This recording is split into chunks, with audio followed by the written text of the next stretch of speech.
In the story of a lot of people dwells the beautiful solution to a lot of problems that other people are facing. Hello, my name is Iyanoluwa Shomide Elizabeth, also known as Wanda, and this is the Voice of Comfort. This platform aims to bring out the voices of people that have been there or are there, that are experiencing these things, that know how it feels, what it feels like in it at the moment or as at the time that they were in, are willing to share their stories and let us know, okay, this is how I got out of it. This is what it felt like. You're not in it alone. It's time for us to hear the real stories. It's time for those voices to come out. That's what Voice of Comfort is all about.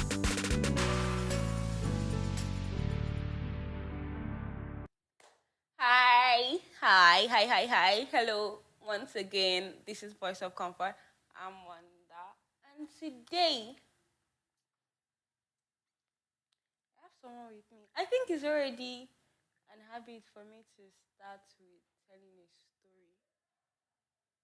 I'll tell you a story.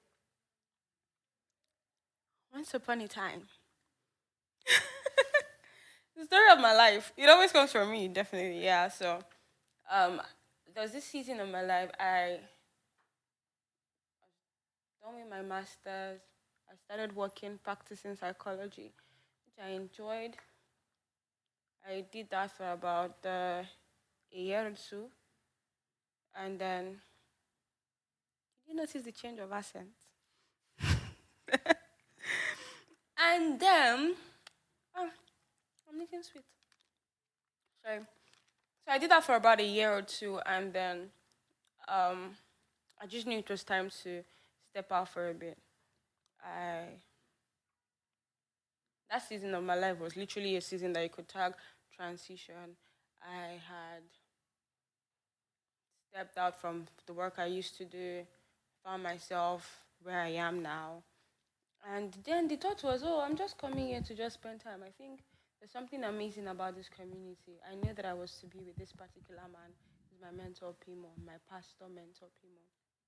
And what exactly I was for, I didn't know. I had this plan in my head where, okay, so I'm going to start my private practice. This was supposed to have started like then. I'm going to start my private practice. I'm going to do this. I'm going to do that. But then it just seemed like the transition that was transitioning was bigger than my idea of what transition was. So as I then fell out of a relationship, that sounded nice, right? Let me change it to the truth. I was served breakfast. And then there were just a lot of things going on. Then I had these investments that I what's the word, lose, and a lot of things were just moving all around. And then where I was, working with Pimo, he was just like, so I was just always around, and he was like, oh, so you're here, handle media, social media, and before then, maybe I scratched my head. Before then, I knew nothing about social media. I didn't even have interest in it, nothing at all, nothing. And then I just decided that okay, I was going to do this. I'm going to do this. So I started. And I was in this season where I'll be editing a video. And I'll be crying. I'm editing a design. And I'll be crying. But you know how they're just how the gift of people is just so amazing, and how much of a blessing it is to have someone to reach out to in certain seasons of our lives. The person that's with us today was the person that I had to reach out to. So I'll call this guy and I'll be like, I'm trying to edit this thing. And I'll be crying and complaining. And I don't even know what he was thinking then. But one thing I know is that you were always so patient. You're a listener. You gave the best advice and you taught it the best way. Just made everything so easy to come by. Even with my cluttered mind. My mind was very cluttered. I was lost in a lot of things. But you were there. And the you that I've been saying you is Zach, Yep. Isaac, Yep. Isaac Kerouan. Isaac Nkarawem. Hello, Isaac. Hi. I Yeah. don't think I've ever said thank you. Like, thank you, thank you, thank you. I'm not even sure if thank you in itself properly defines everything. You know how thank you seems like an understatement. But okay, that's my story. And that's the end of the story. Like, I think licking this sweet is a bad idea. Well, I feel like the end of the story is that you're now a pro on it. You do it so effortlessly, and it's just so beautiful what you're able to put out there. You know, when we look at what you present now and how it started, it's just so amazing. Well done. Thank you. And to think that I was able to get to where I got to because of your help. Just to come back to. So thank you. Thank you for being there. Thank you for being there. Now this is the end of this story. I don't want anybody coming out to meet me and tell me, okay, give us more details on this or more details on that, especially the breakfast part. People usually, people People usually hold on want to to those hear, that are like, how did yeah, it go? are How you did it serious? happen? What was How were you able happening? to navigate Mm-hmm, mm-hmm, everything that comes with it? mm-hmm. So right now, I don't see myself sharing that story. I don't know. Something could happen tomorrow, and then it will be the story to share, but not now. Anyways, so the point, this guy, aside from being, aside from being, it seems like as if I'm going all hype game, but this is all true. So aside from being someone who was there for me in my downtime, I another thing that I've noticed that is peculiar about you is how you how you are significantly a force to a lot of people. I don't know if you know. Mm. But there is a way Zek would enter a space and it's impossible for someone to not have a reason to smile. He's looking serious. He's very suit, but forget it. Forget. Like there will be a reason to laugh. There'll be something to smile about. And um, generally, like looking at that kind of personality, generally, we see a lot of people that can step out there and make jokes and laugh and all.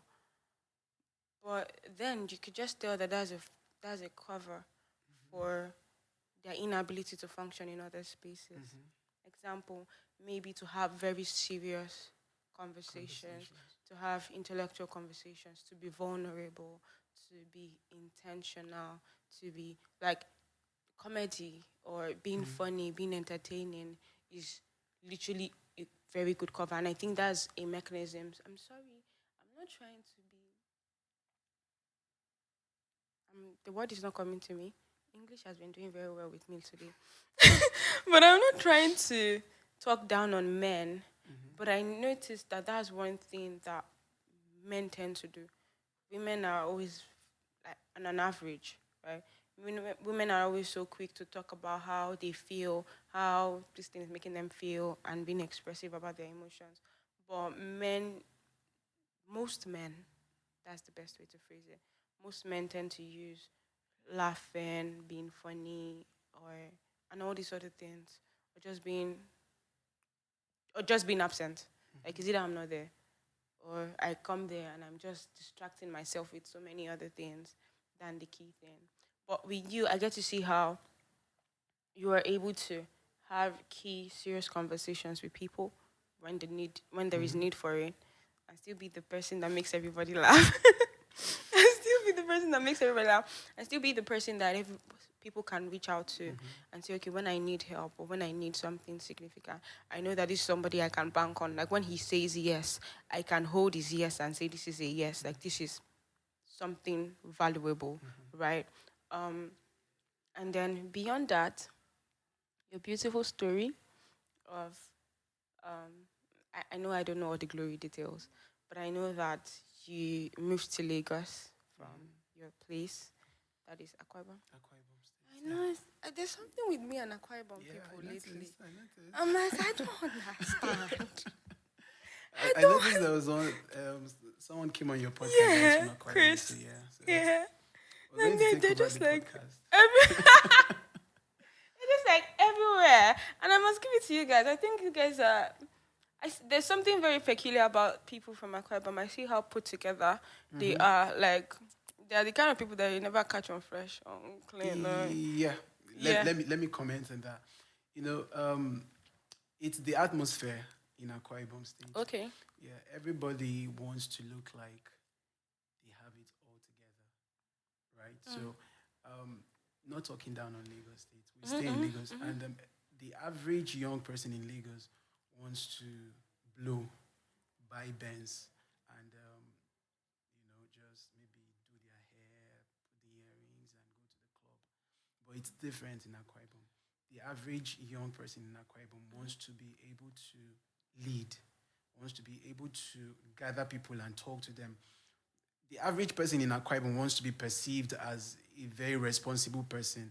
So one of the ways we express that is you have to. People say you are addressed the way you're dressed, right? So they look at your appearance first of all before they are able to hear what you have to say. So you have to look like the kind of person that someone would want to listen to. So that's just the atmosphere in Akwa Ibom. Everybody's fighting. I feel like comes from we've been known for back in the day. If you want to talk about Akwa Ibom, it's more like if you're looking for a gate man, if you're looking for a house girl or a house boy, go to Akwa Ibom. So I feel like the youth are consciously trying to change the Fine. Yeah. narrative, Yeah. right? So they are putting in the effort. So it's just natural. When you go to you just see somebody wear suits for no reason. You just see like the average guy on the streets is either wearing a senator or is wearing a corporate or they just have to look it. So I just like it. I like it. I like it.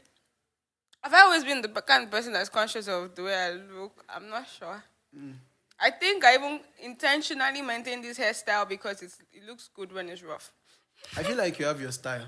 Yeah. Yeah, you have your style and you stay true to it. Yeah. Thank you. But I like clean. And that's what I've noticed with Akwa Ibom people. They just have this clean. Like if you heard me well, I said one of the things they used to hire us for was to either be houseboy or house girl. So those things involves cleaning. You Oh, understand? You have to be able to know how to wash your clothes. You have to be able to know how to wash clothes, iron clothes, cook food, clean the house. So I would say that's one of the advantages of that time. They train us to be able to do stuff. You understand? When you're growing, it's a crime that you can't sweep the floor. You understand? And in Akwa Ibom State, they don't give it to just ladies to cook. Everybody has to cook. Everybody has to wash. Everybody has to. So, yeah.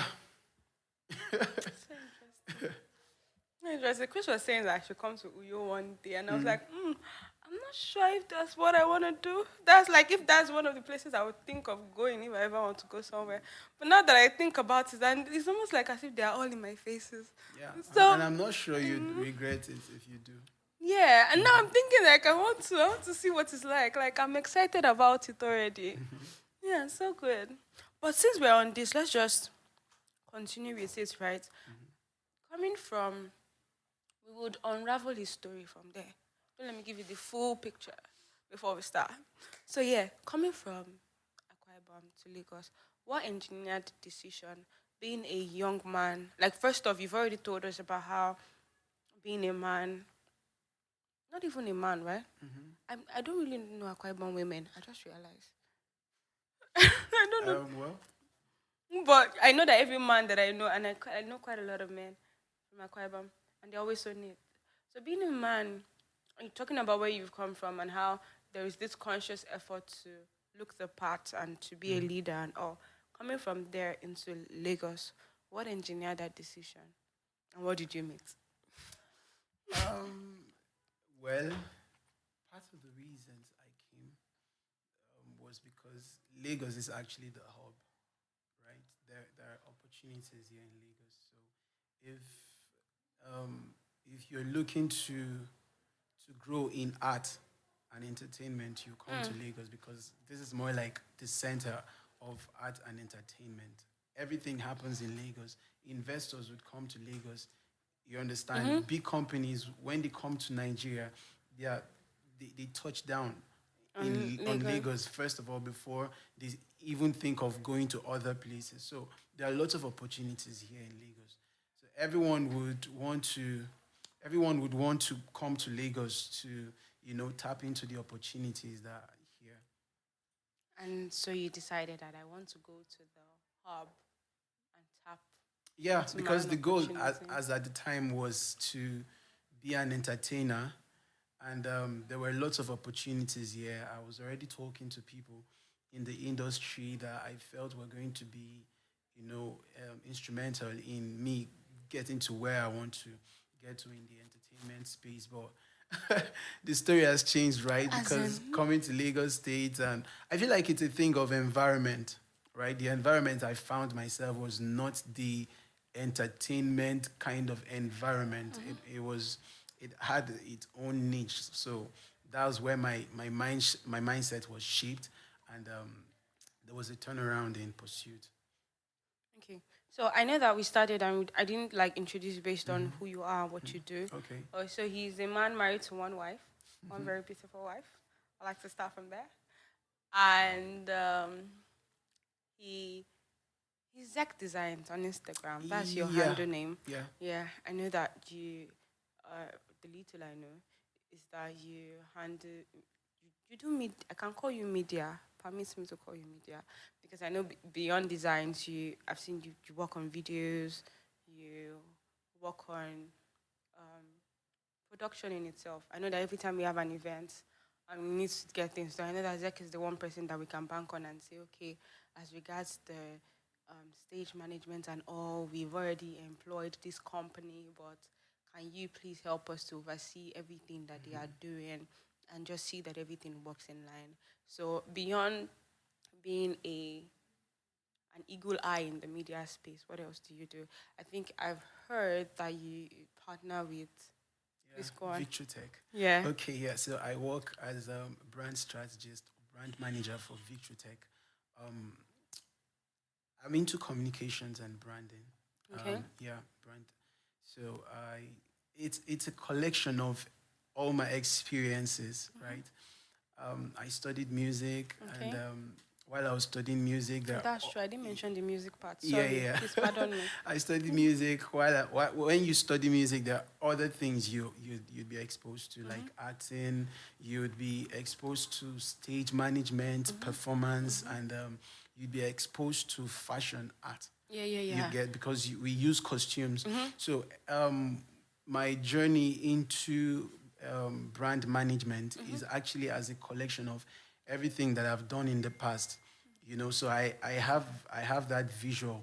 I can interpret. I can come into a space and I look at stuff and I'm like, how do we make this place look a lot more creative, right? Because that's what we did back in the day, right? Music would it's just a space when you have your exams to do and you've sat down to see what other people have done ahead of you, you'd eventually have to think outside of the box. How do we do our own thing differently so that we're able to outshine the other guys Yeah, and yeah. get we're all pursuing A, right? So I feel like that's where I gathered the experiences. Like you said earlier, that I can come into a place and I'm looking at. So it's all it all as a result of the things that I've done, the experiences I've had in life, and it's also as a result of confusion in life. I'll tell you, growing up, I started music, and you do music, and it's not pain, and you feel like maybe it's not music, it's supposed to be something else. You go into acting, you act, and you're not getting anything. You're like, maybe it's not acting, maybe it's fashion. So I went into fashion. I did, and it's not working. I came into stand-up comedy. I actually did stand-up comedy. Yeah, Okay. After that, we went into skit making. After that, I did MC and all of that. So there are a lot of stuff that I've tried out because I just wanted to survive. But in the end, the experiences, put together gives me a perspective that helps me build. So that's why I'm able to help brands.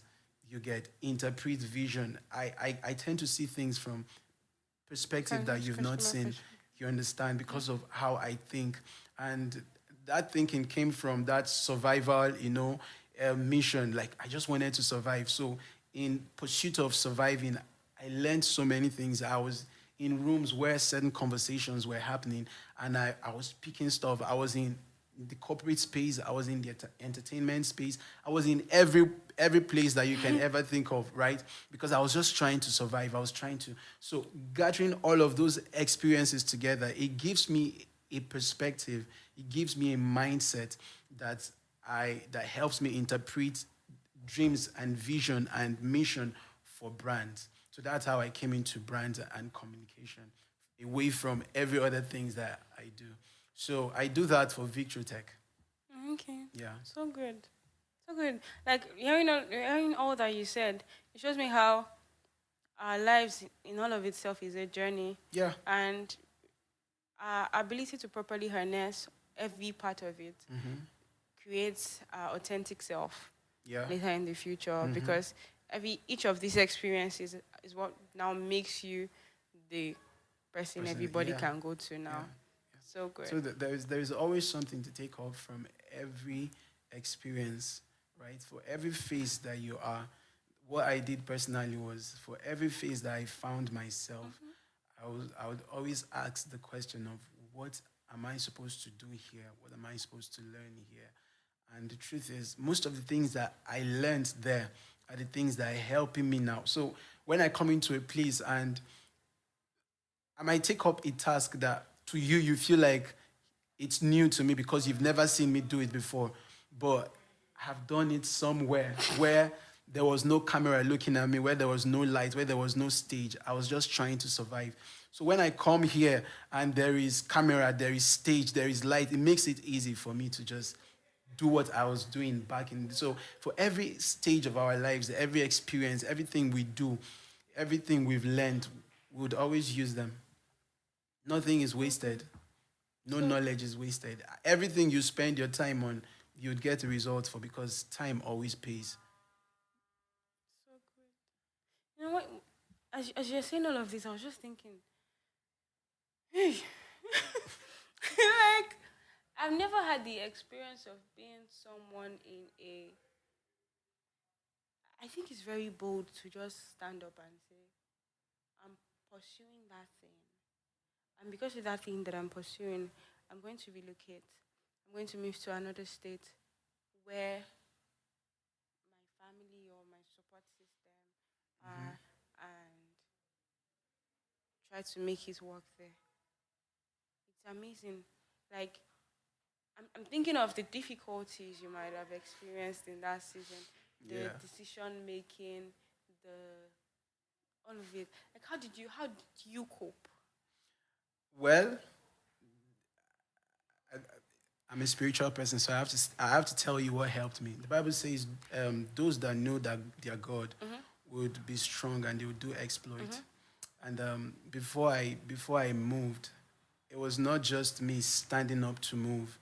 You know, it was a struggle first of all because I would do what every normal person would do.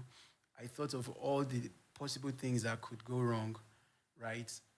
I'm leaving my family. I'm leaving where Uyo is like a place that I'm known, right? If I'm hungry, I have like 10 places to go to and I know that I'll see food. I don't know if you get. Mm-hmm. So I had all of that. My family is there, my parents were there. And coming to Lagos, I think I just spoke to one person that would allow me. When I spoke to someone, I told the person, oh, I'm thinking of coming to Lagos, but I don't have a place to stay. The person was like, oh, I have a place you can stay with me, but my rent expires in 6 months. And after 6 months, I don't intend renewing. I want to Okay. relocate after 6 months. So if you can you know, do something for yourself within that period of time and get your place or retain the space, right? Then come. So I went through the process of praying and asking God, is this right for me? Like, is this what you want me to do? So I didn't move until I actually got like a You go ahead. confirmation, right? And the confirmation was not that I knew that I was coming to make money. The confirmation was that I knew that I had a God that would go with me, just like Isaac, wherever he went to, he dug a well, and the presence of God was with him. So it was just those understandings that I had that gave me the confidence to come. I knew that whatever I was enjoying back home was not because I deserved it. It was because of the grace of God that made me had favor with people that could help me. And if that grace is available unto me, it's not limited to that particular location. Wherever I go to, the grace goes with me. So I knew that there was a God to help me, right? Mm-hmm. That was how I moved. That was where the courage came from. When I told my parents that I was moving, they were like, "Are you even serious? Like, where are you going to?" I was like, "Oh, I have a friend. I'm going." My parents were like, A friend. "How do you trust this friend? You know Mm-hmm. how you stay with Mm-hmm. someone and somebody will do something and they are not there. When police come, they will Mm-hmm. come and Okay. pick you." So they gave me all the possible things that could go wrong with staying with someone. I was like, "Well, I one thing I know myself for is that I it's not like I intentionally do it, right? But you have to be the kind of person that I know I can work with before we can even come to the point where I can call you my My friend. friend, I have yeah. to trust who you are. I have to know you before we can get to the point where I can say that, oh, this person is my friend. I know so many people. I interact with so many people. I have so many people in my space, but there are very few people that I can boldly call friend, Mm-hmm. right? So and this guy was one of those kind of persons that I know that this is my friend. If he told me that he sells bags, that's what he does, right? So it was just that confidence in who he is that also, I was able to tell my parents about that. Oh, this is person, this is the kind of person that he is, and you guys trust me. Like I've been here for like, I think I left him when I was 24. So Okay. I told them Wow. I've been here for 24 years and you've never heard any evil report about me or my friends. Then you should trust that. I think that was my father told me that was the only thing that gave him the confidence to actually release me to come. Wow. How long have you been in Lagos? 2018 till now, that would be, That's not long. yeah, 2018. Wow. I came here in January 2018. I'm seeing the growth. It's so good. Yeah. So So good. I made the decision to move in January 2018, and I gathered my transportation. I came. I stayed with the guy 6 months. Should I tell you the story? Yes. Because like it's Yes. just so beautiful, right? Yeah. That it was 6 months. Like it was in June. The guy had left me since May, so I took over their house. I stayed in their house. I stayed in the house from then till June. 1st of June, I think either the landlord or the caretaker came and knocked on the door. I came out. The guy was like, you know that you're supposed to leave here by month, and I was like, yeah, yeah, I'm very aware. So okay, that he just wanted to remind me. And by this time, my goal was where I actually came to squat with my friend was on the mainland, Egbeda precisely. Oh, So but then I told myself that I don't want to stay on the mainland. My church was on the island. I came to the island. I saw the life here on the island. I'm like, this is the life that this I is what want. you want. Oh my god. I Right? like. I was like, this is the life I want. So for every reasonable person that I spoke to, they would tell me that you even thinking, you just came to Lagos and you're thinking of staying on the island. Do you know how expensive the island is? But I was bent on island. I was like, island, or I go back to you. But I knew I was Wow. never going back to you, right? I don't know where that confidence came from, but I told myself that I was going to live on the island. And by the special grace of God, my first house was a self-contained here on the island. How it happened was I started saving. I was not able to complete my savings before then. Um, I think it was 29th or 30th of June, the caretaker came back and was like, "Why are you still here?" I'm like, "Okay, month never, we never finished. We're still in June. I told you I'll leave here last day of June." The guy left. And by this time, when the guy came, he saw that I'd packed my bags. Like everything was packed up, but I didn't know where I was going to. Um, I came to the island on Wednesday for my rehearsal.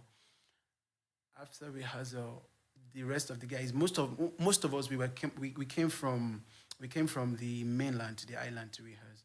So after rehearsals, the guys were like, "Okay, let's cross over and take a bus back to the mainland." I was like, "No, I want to go to Aja." They were like, "What are you going to Aja for?"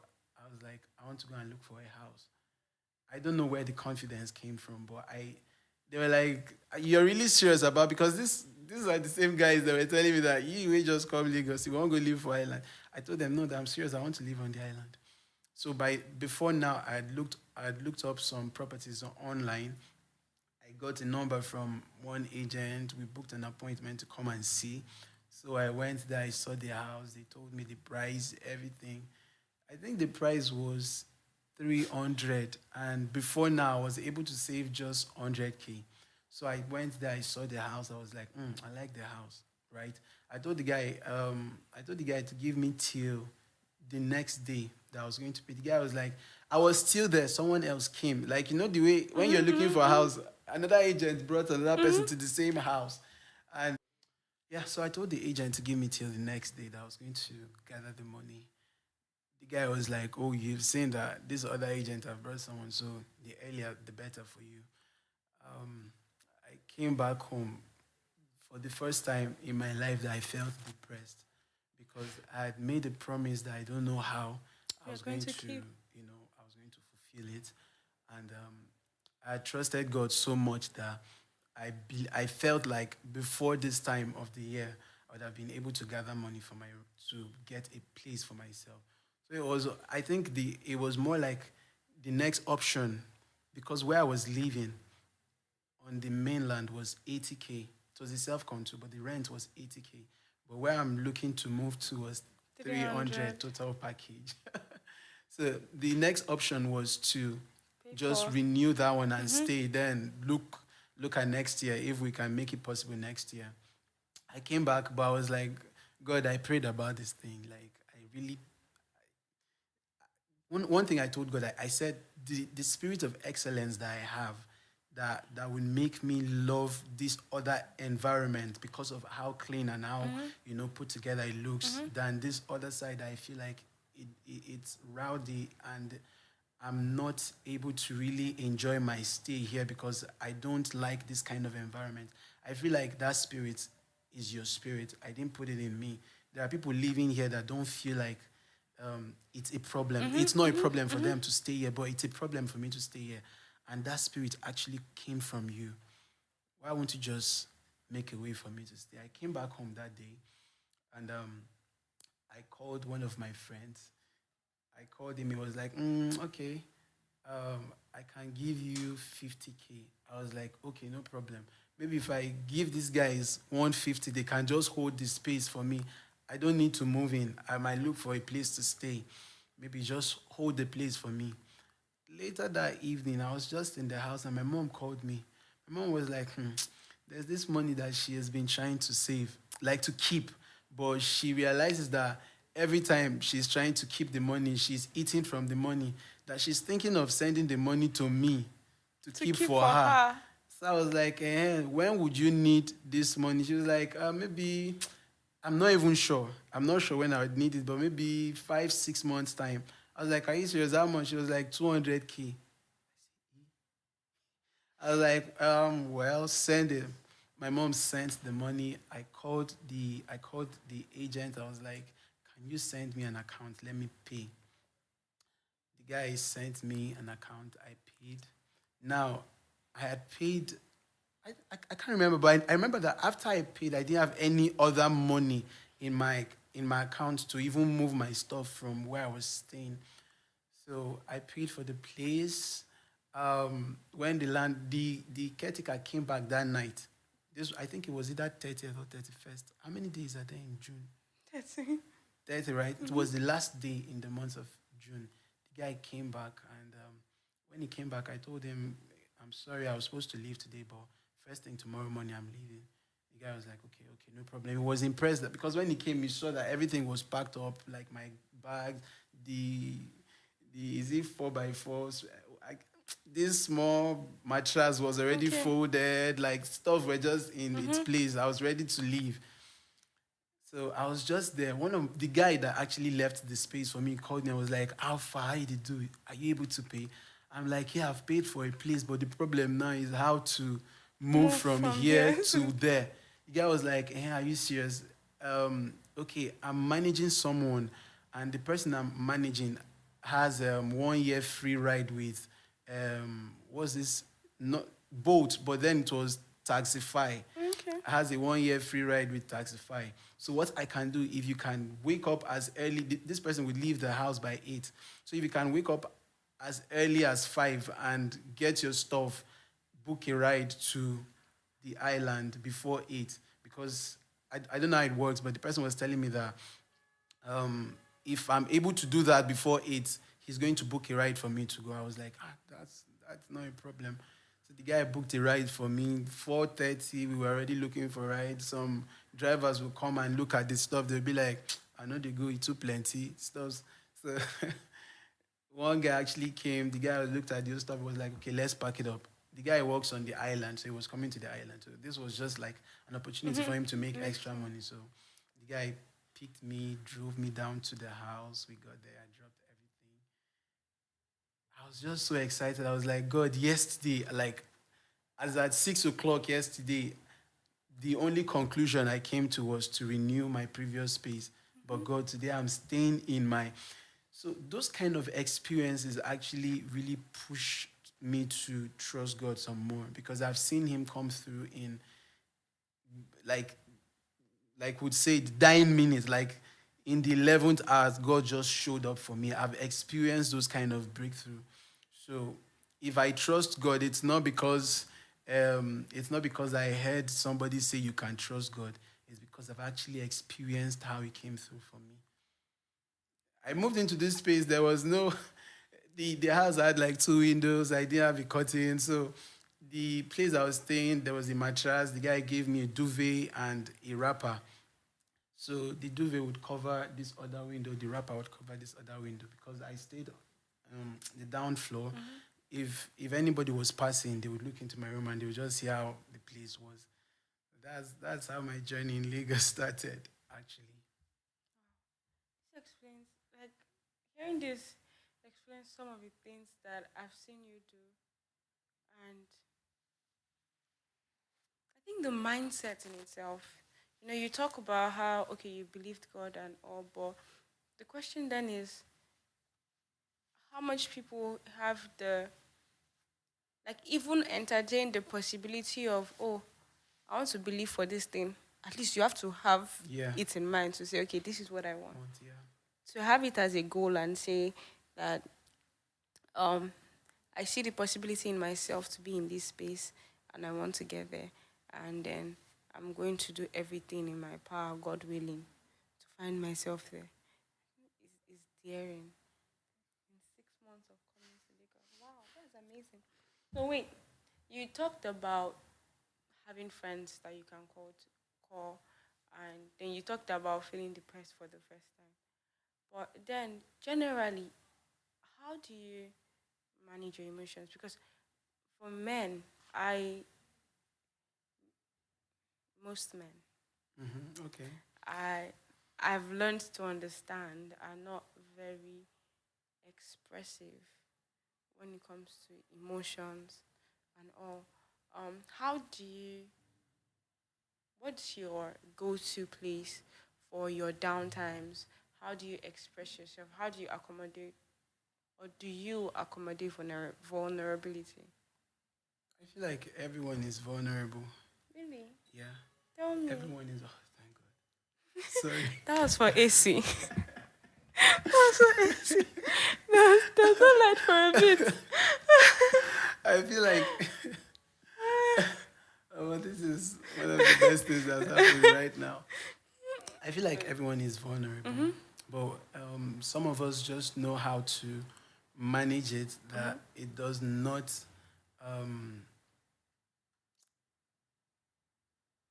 everyone is vulnerable, but some Okay. of us just choose where and to whom Okay. we're vulnerable to. Okay. So if I'm not vulnerable to you before you or to you, then I'm vulnerable to someone Someone else. else. Yeah, some That's like so true. yeah, That's so true. yeah. What informs the decision on who to be vulnerable to? I feel like you just know.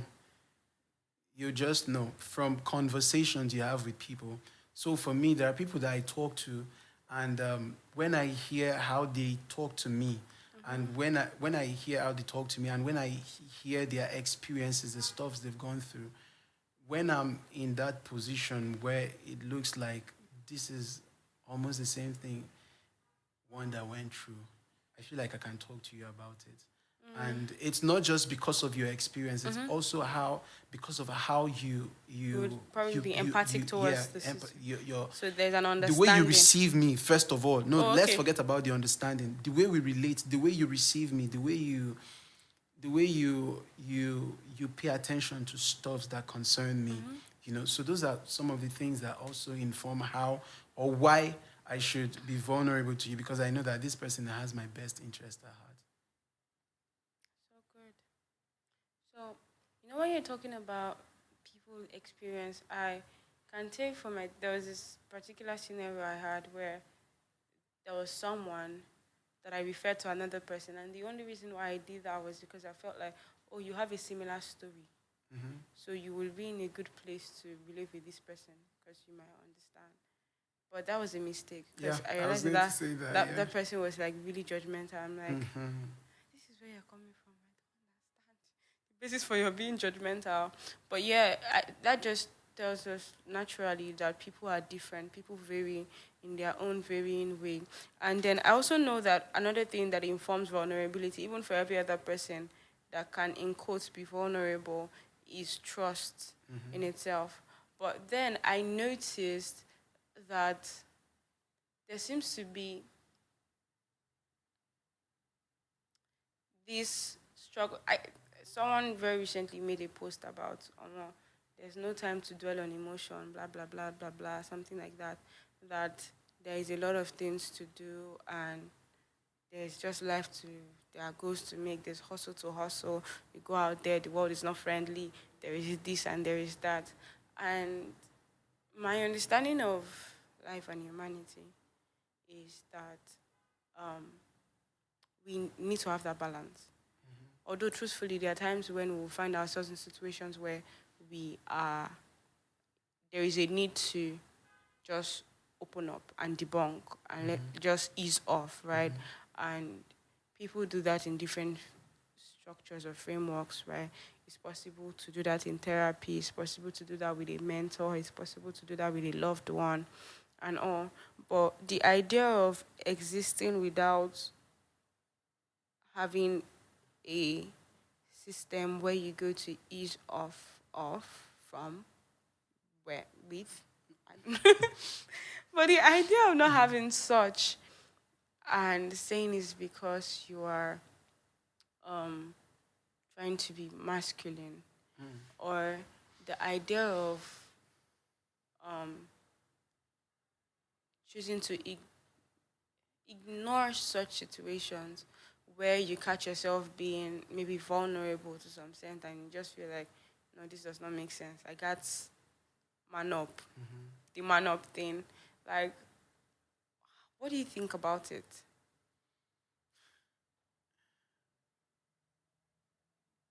I would use myself as an example, Okay. right? Like I told you that when I was going back home that day, that was the first time I would ever, I would, I feel like that was the lowest I'd ever come to the point that I was sitting on that, I was on that bus and I was crying. Like, it felt like I didn't even have who to talk to. And the only person I knew to talk to was God. So while I was on that bus, I couldn't wait to get home. And It was not to get home and shout. It was to get home and just cry because there was these tears.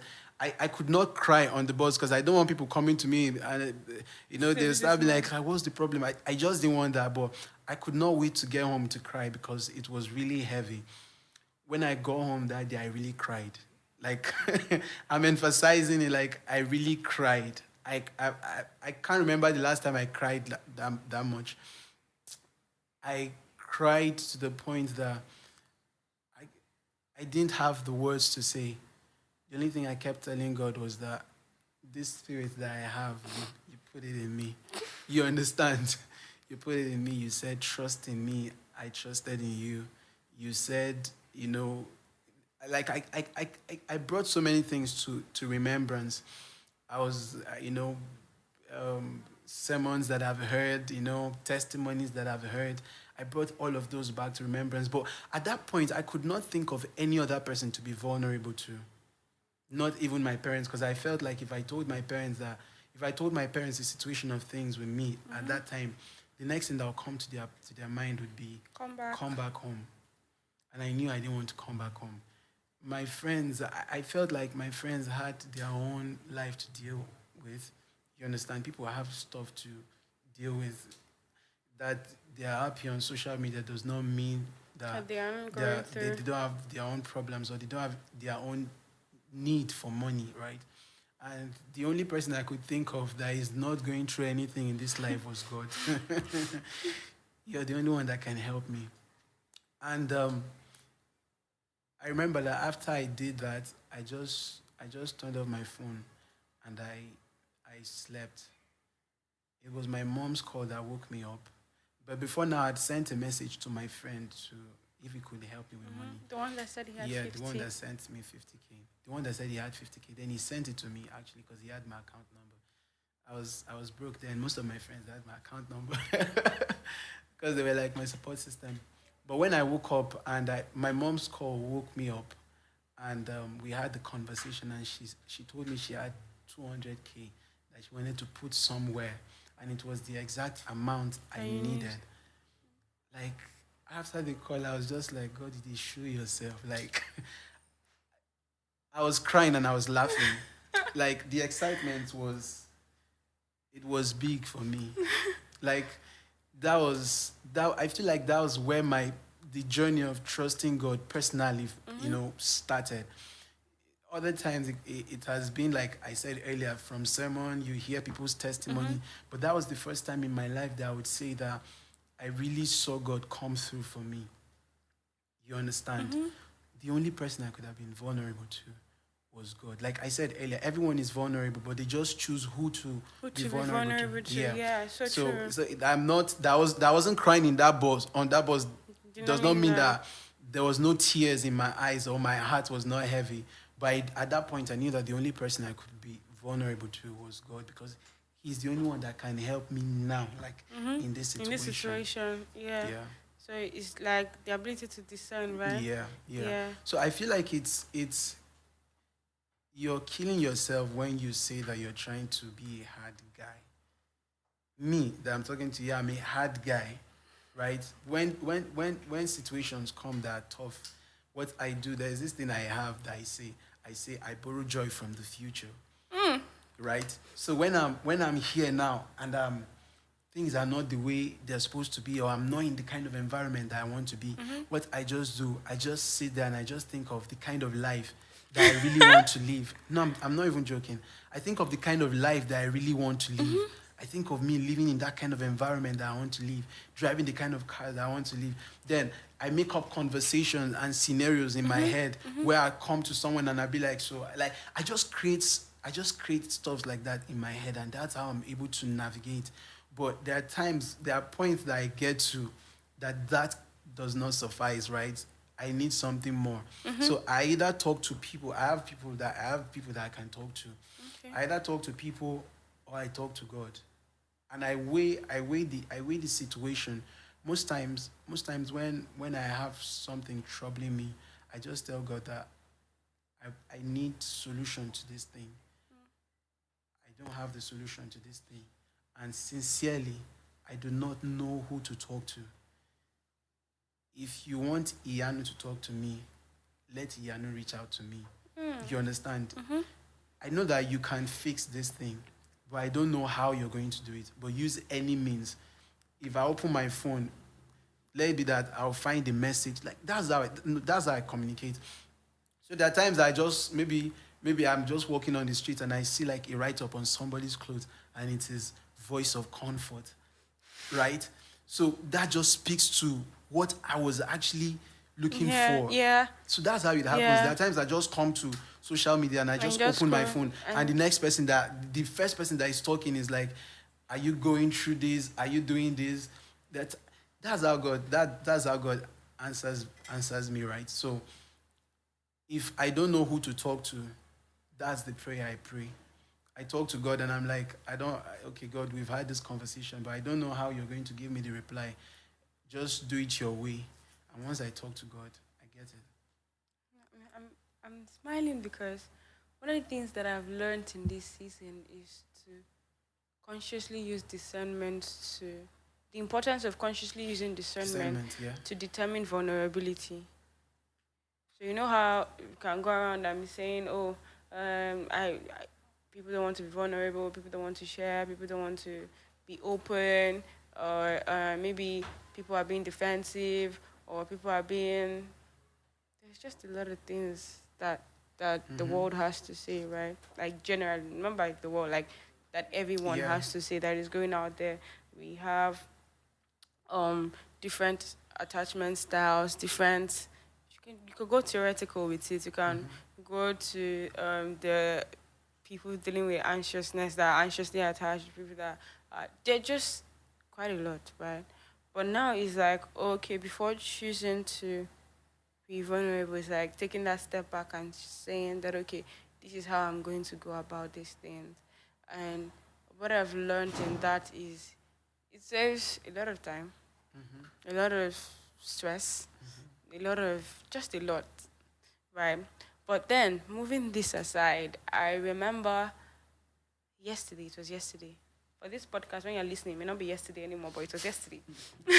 So yesterday, Pimo was showing a slide and then he talked about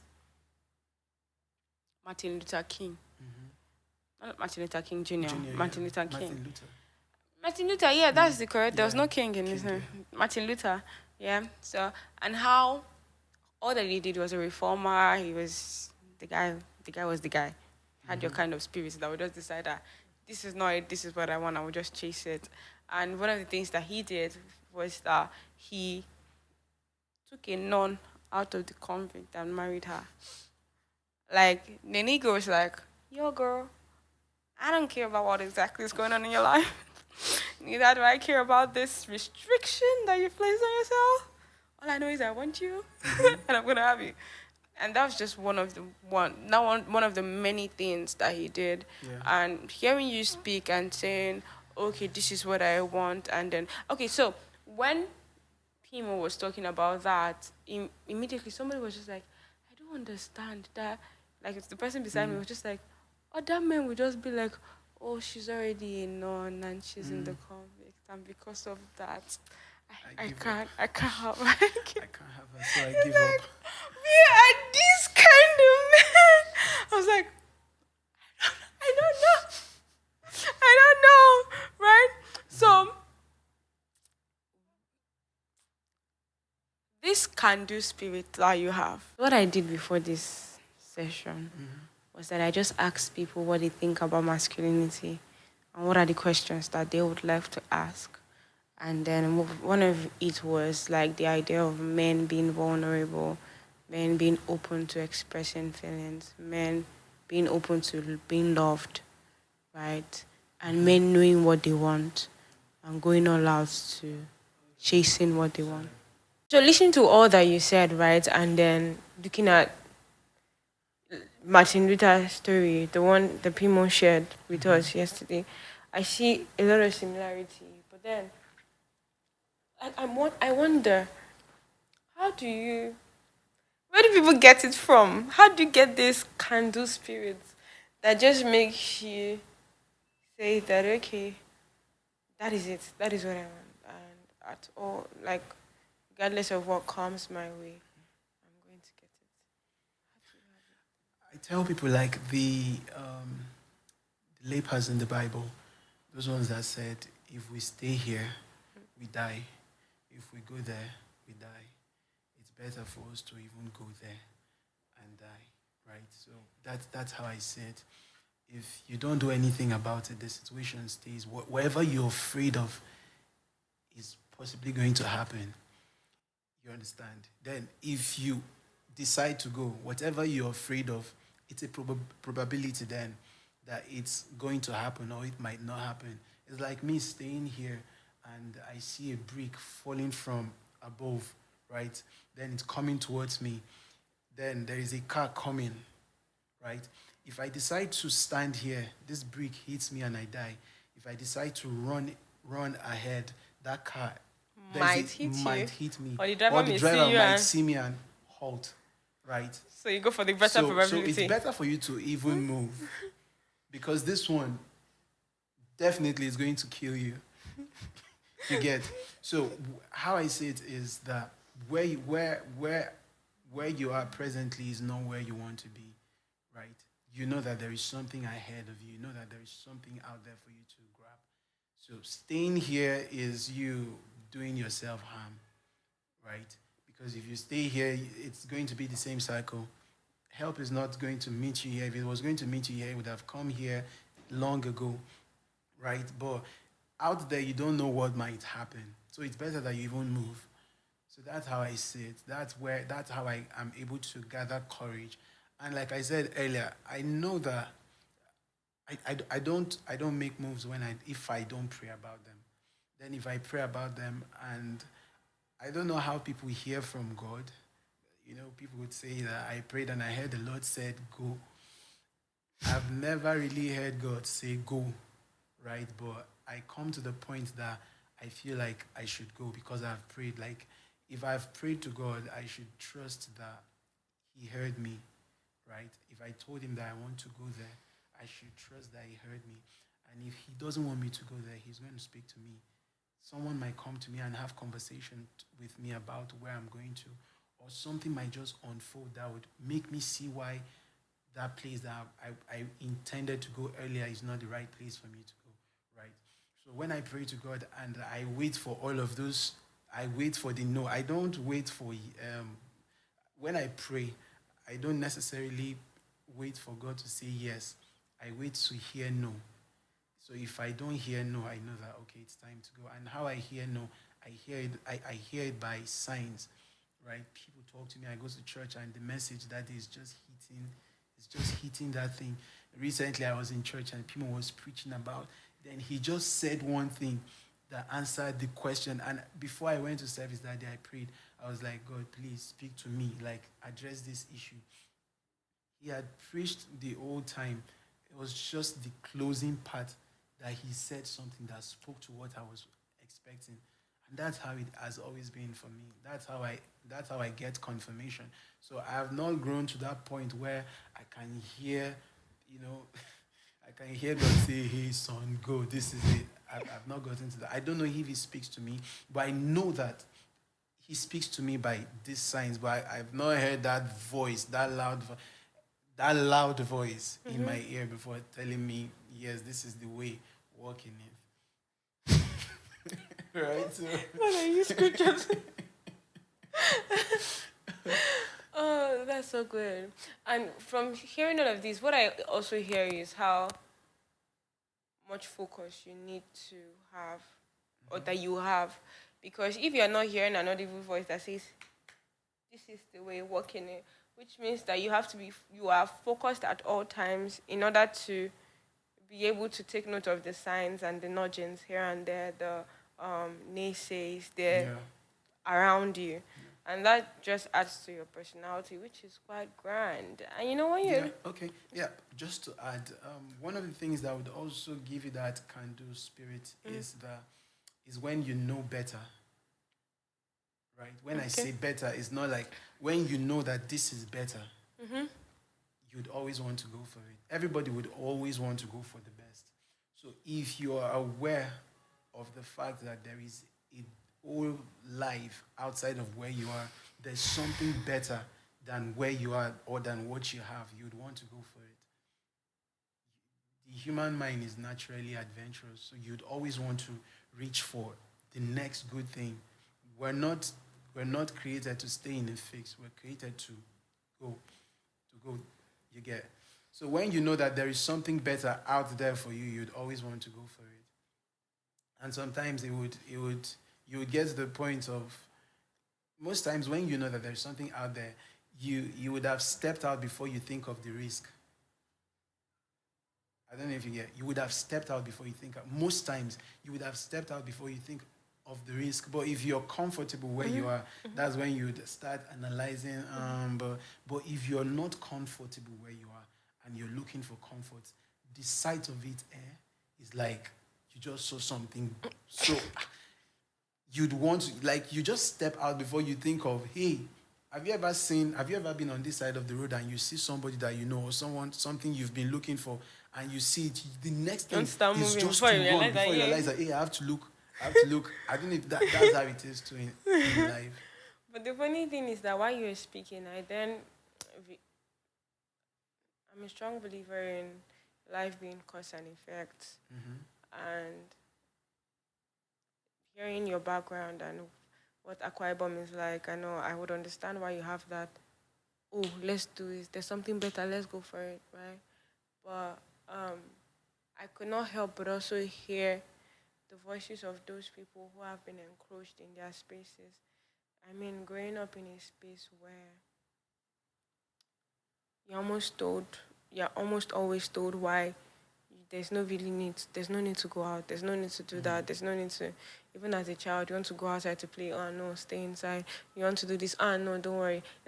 What's the worst case? Is it not just this thing that they are doing? Don't mind them, Jerry. Is it not just, don't worry, Jerry? Is it not that? And the thing is that what that does is that there is a world outside of your own world that when they see things, the first thing they want to do is to chase. There is another world that just gets scared of all the possibilities, of all the fears and all. And then the first thing that comes to their mind is, I like my bed, I like my house, I don't want to go outside. You get? Yeah. So it's almost like there is another side of this world. I know I'm enjoying your story. I love it. But I think that this is like a measure to speak to those out there and to say that regardless of how constrained you are, how much limitation you've put in yourself, that when we say there is more out there, it's not just about the more in itself. It's also about the growth that comes to you. It's also about the expansion that comes to you as a person. It's looking beyond those restrictions that you have put around yourselves, those supposed securities. That's what would make some people say, oh no, government job is the job, just stay in that circle. No, this environment is the best environment, just stay there. Like, do you know what Lagos is rowdy, they used to kidnap, they used to do this, they used to do that, right? It's like, and the funny thing about life is these fears that speak louder. Like, there are more people saying the the worst about every situation than there are saying what the possible good is. And um we are always made for more. Like, in every human being is the possibility to be more than what we already are. Like, even the best person that there is in this world, the highest achiever, if the highest achiever is willing to push that achievement, there's another achievement to be made. Like, think of the best person. There's always another. So if you're out there and you're wondering, what world is this guy made from? Like, was it specially concocted Well, from heaven? well, the truth Go is, out there. I where I am now Mm-hmm. is not like I just jumped into it. Mm-hmm. I consciously pushed myself to where I am now. Mm-hmm. So the other world you're talking about, I've actually lived in it, right? Where I I come out and I see stuff that I see people have the kind of conversation I'd want to have, but I'm not able to open my mouth and speak because I don't even trust what I'm going to say. You understand? I've been there. I've been there too, where it feels like you stay here and you see people pursuing their dreams and they're actually chasing it and they're grabbing it, and you're Mm-hmm. here feeling like, how are they able to do it? It has not gone, it's still there. There are still stuff that I want to do now that I'm still feeling like I'm not the best fit for it. You get what I'm saying? Mm-hmm. So it's not a day's stuff. You have to decide that you want to go for it. Like I said, there has to be a discomfort before you move. Mm-hmm. There has to be. If you're comfortable where you are, you would not see any need to move. But we would always like me personally. I got when I left to you. When I left to you, it got to the point that things were bad. Like after school, I had like plans for myself after school. These are the stuff that I want to do. I had like some things that I had planned out, but it was more like after school, none of them came to play. Right? I finished school in 2016. I left in 2018. So 2016, 2017, up until the time I left, things were rough. Right? I I had to get to that point of, if I stay here, I would continue depending on people. I think it was almost getting to that point of, when people see you coming, they can almost know what you're coming to say. Oh. You understand? If you Mm-hmm. see 500, if you Yeah, see, yeah. so I got tired of that. That was why I moved. It's not like that courage, has always been there. Mm-hmm. There was fear. There was definitely fear, right? Because I was also looking at the fact that at least there, you had people to always be like, Bank on. Alpha, can Mm-hmm. you help me in this area? Mm-hmm. Can you help me? I've lived both. I don't want to go into details, right? Mm-hmm. Yeah, it's Yeah, not I don't want to go necessary. into details, but I've lived both. Mm-hmm. And the truth is that I'm still learning to, I'm still learning to fully have the courage to pursue the things that I have in my head are bigger than me. I'm not even joking, right? The kind of stuffs that I envision me doing are so huge that most times I'll be like, okay, this project is not for now. But I wish I have the courage to start pursuing them now. Like, I really wish I have the courage to start pursuing them now. I don't know if you get what I'm saying. So I you have do. to, we have to, like, this is for everyone out there. We have to consciously push ourselves. If you're waiting for, if you see others as better than you, then that's what it's going to be. But if you believe that what those Whatever guys are they're doing, doing, you I get there. can do it, that's what's going to happen for you. I've walked into spaces that, um, places where I was afraid to come into, but when I came into those places, I'm not trying to be proud now, No, please. but I so shine that the people that I was even thinking were better than me are Mm-hmm. now coming back to ask me, to asking me like, man, how are you able to put all of this together? But there's just this thing that happens when I get there. The problem for me is how to get there. But if I finally arrive there, I put my head to it, I put my mind, and most times I'm mostly spontaneous. Okay. Most of the things I do or say are not planned. But once I reach there, it's almost like they just start coming. You understand? So the courage that I even need is the courage to Get just there. get there, take the step, right? Let me not say it. I think we'll get into that much later in the conversation. Let me help you. I don't know if this is Mm-hmm. what you wanted to say. But then I also look at how you're able to there's one other aspect of you that I've not mentioned. Um in your wedding ivy, the flyer, you talked about the story of dating for 6 years. Mm-hmm. And that's 6 years. Well, you met her in Lagos because I know you came to Lagos. Mm-hmm. So you met her in Lagos 6 years.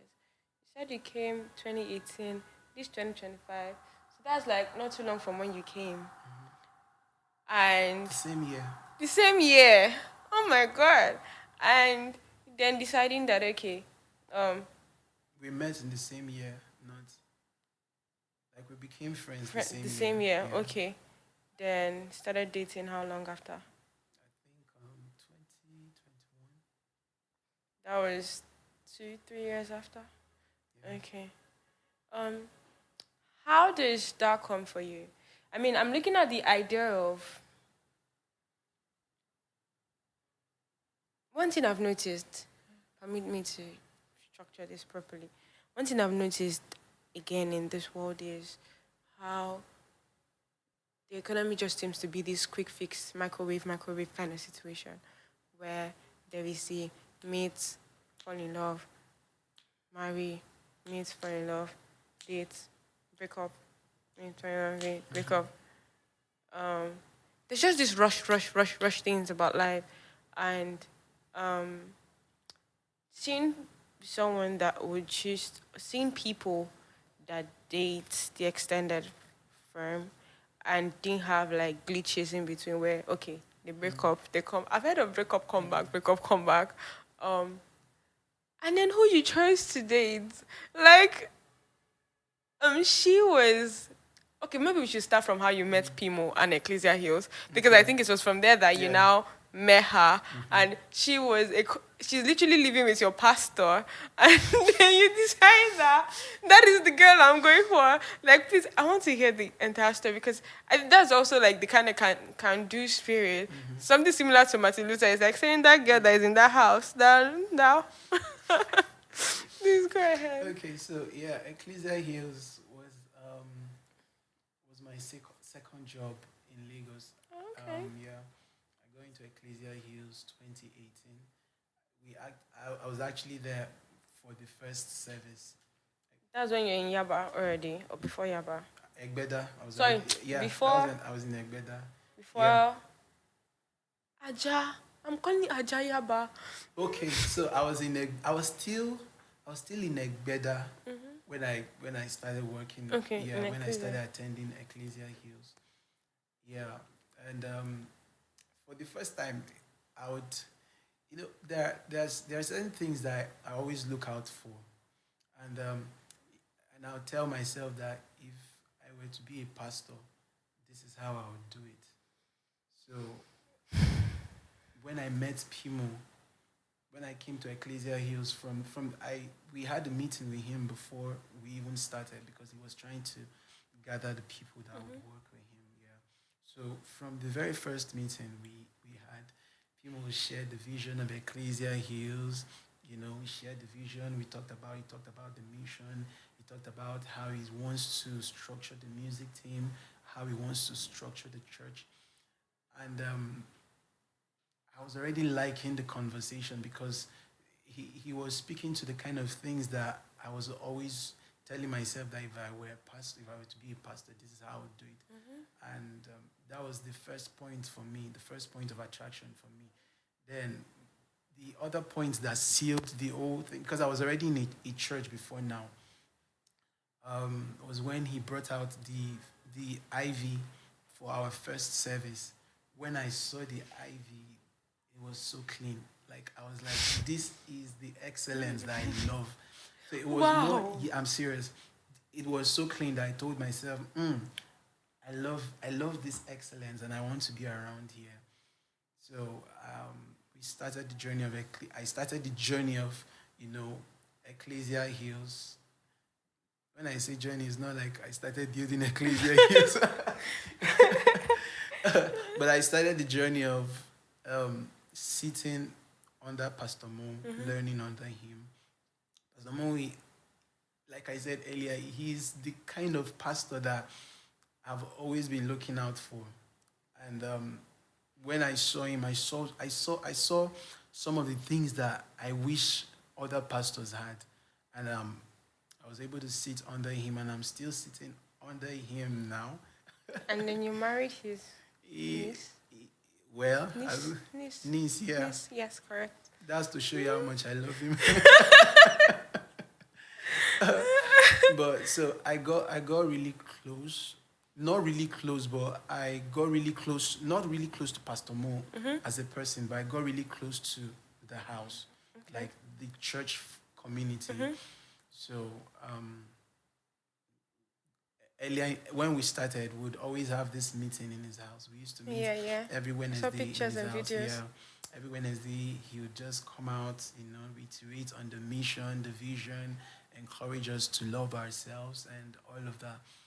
So it was from that going to their house that I saw Winnie, and I'm like, who is this fine person? um, Before then, when I saw Winnie, it was just like, wow, this person is fine, right? When I was in school, I was into fashion, I was into modeling, I was Okay, yeah. into um, pageantry and all of that. Mm-hmm. So And she has style. for you to have a fine girl in your corner was more like a plus for you because you know that this one now, if that I have this person is fine. Now I have the next model. So when I see people, that was like I always look out for stuff like that. Like I'm always scouting for, hey, this one is fine. This one can do. If this one can wear your clothes for you and it will sell. This one can do. So that was the first thing that came to mind when I saw my wife. I was like, my now wife. Oh yeah, please say with pride. I like the sound of it. When I saw, I was like, fine girl. If this person wears this kind of clothes, this is how it will look. This is how it will look. Yeah, you Um, started dressing up in your yeah, mind. yeah, yeah. In my mind, that like it was just that for me, and we started talking. We started talking. Okay, I think after then it was distracted. Sorry, let's continue. Okay, yeah. So when I saw that was what came to mind. Fine girl. If this one wears this kind of stuff, this person has a good physique and all of that. So it was not even about character first. It was just the appearance first. So we didn't talk. It was just me seeing her. Then we just hey hi hi. We passed. The next time I saw her in church, I was like, hey, this person. Um, then she joined the Okay, media team. So that which was was what you were handling I was already. yeah I was also in the media team. I was helping out. It was not like Core my thing. core thing. Yeah. So that gave us the room to start talking. Then how did I get her number? I think one of those days I came out to hang out with Pimo. Okay. Yeah, we came out to hang out with Pimo. So Pimo was like, I think we were working in Pimo's house. Then the office was in his house. Then they sent a notice that they were going to work on the light. So light was going to be off for like a period of time. So Pimo was like, okay, let's go out somewhere. We went to Black Belt to walk from there. We ate. Then we took pictures. Yeah, I saw the picture. Yeah, we took pictures. So how I got a number was from, hey, what's up?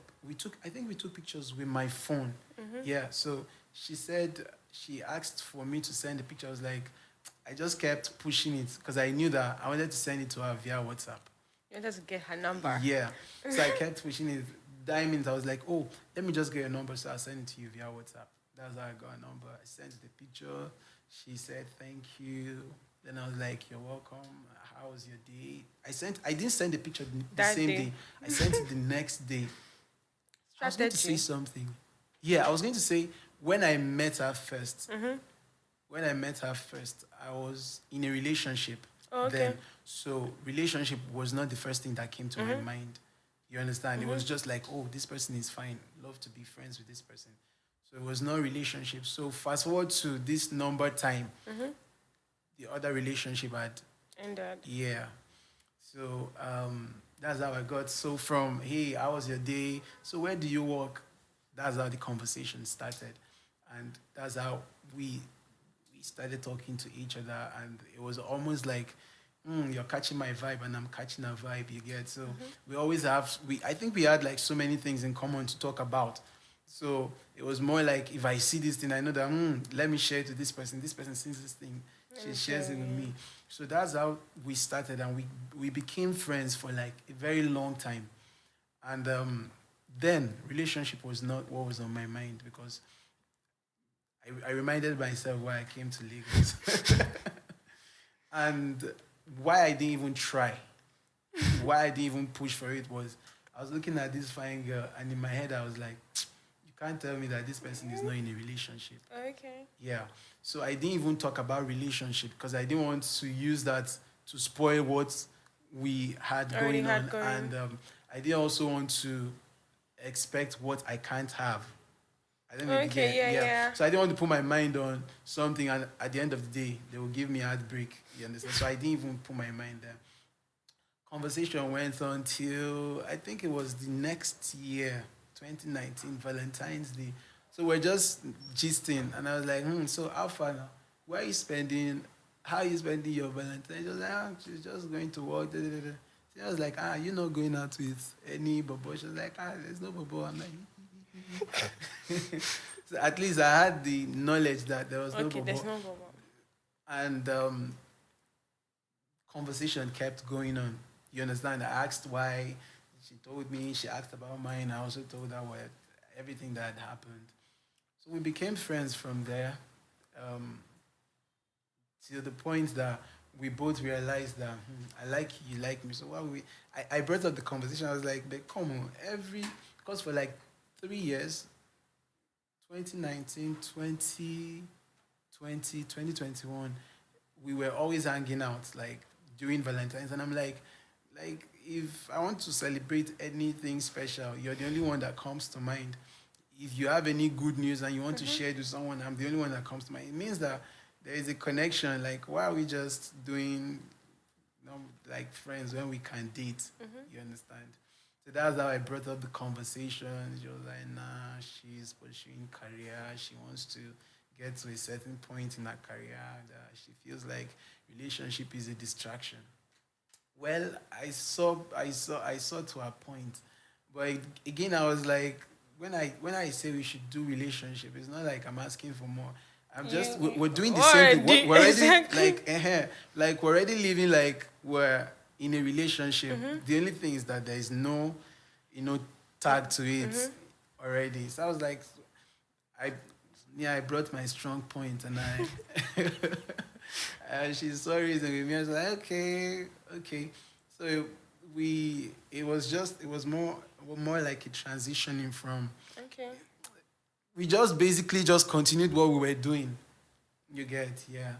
So there was no serious writing letters trying to.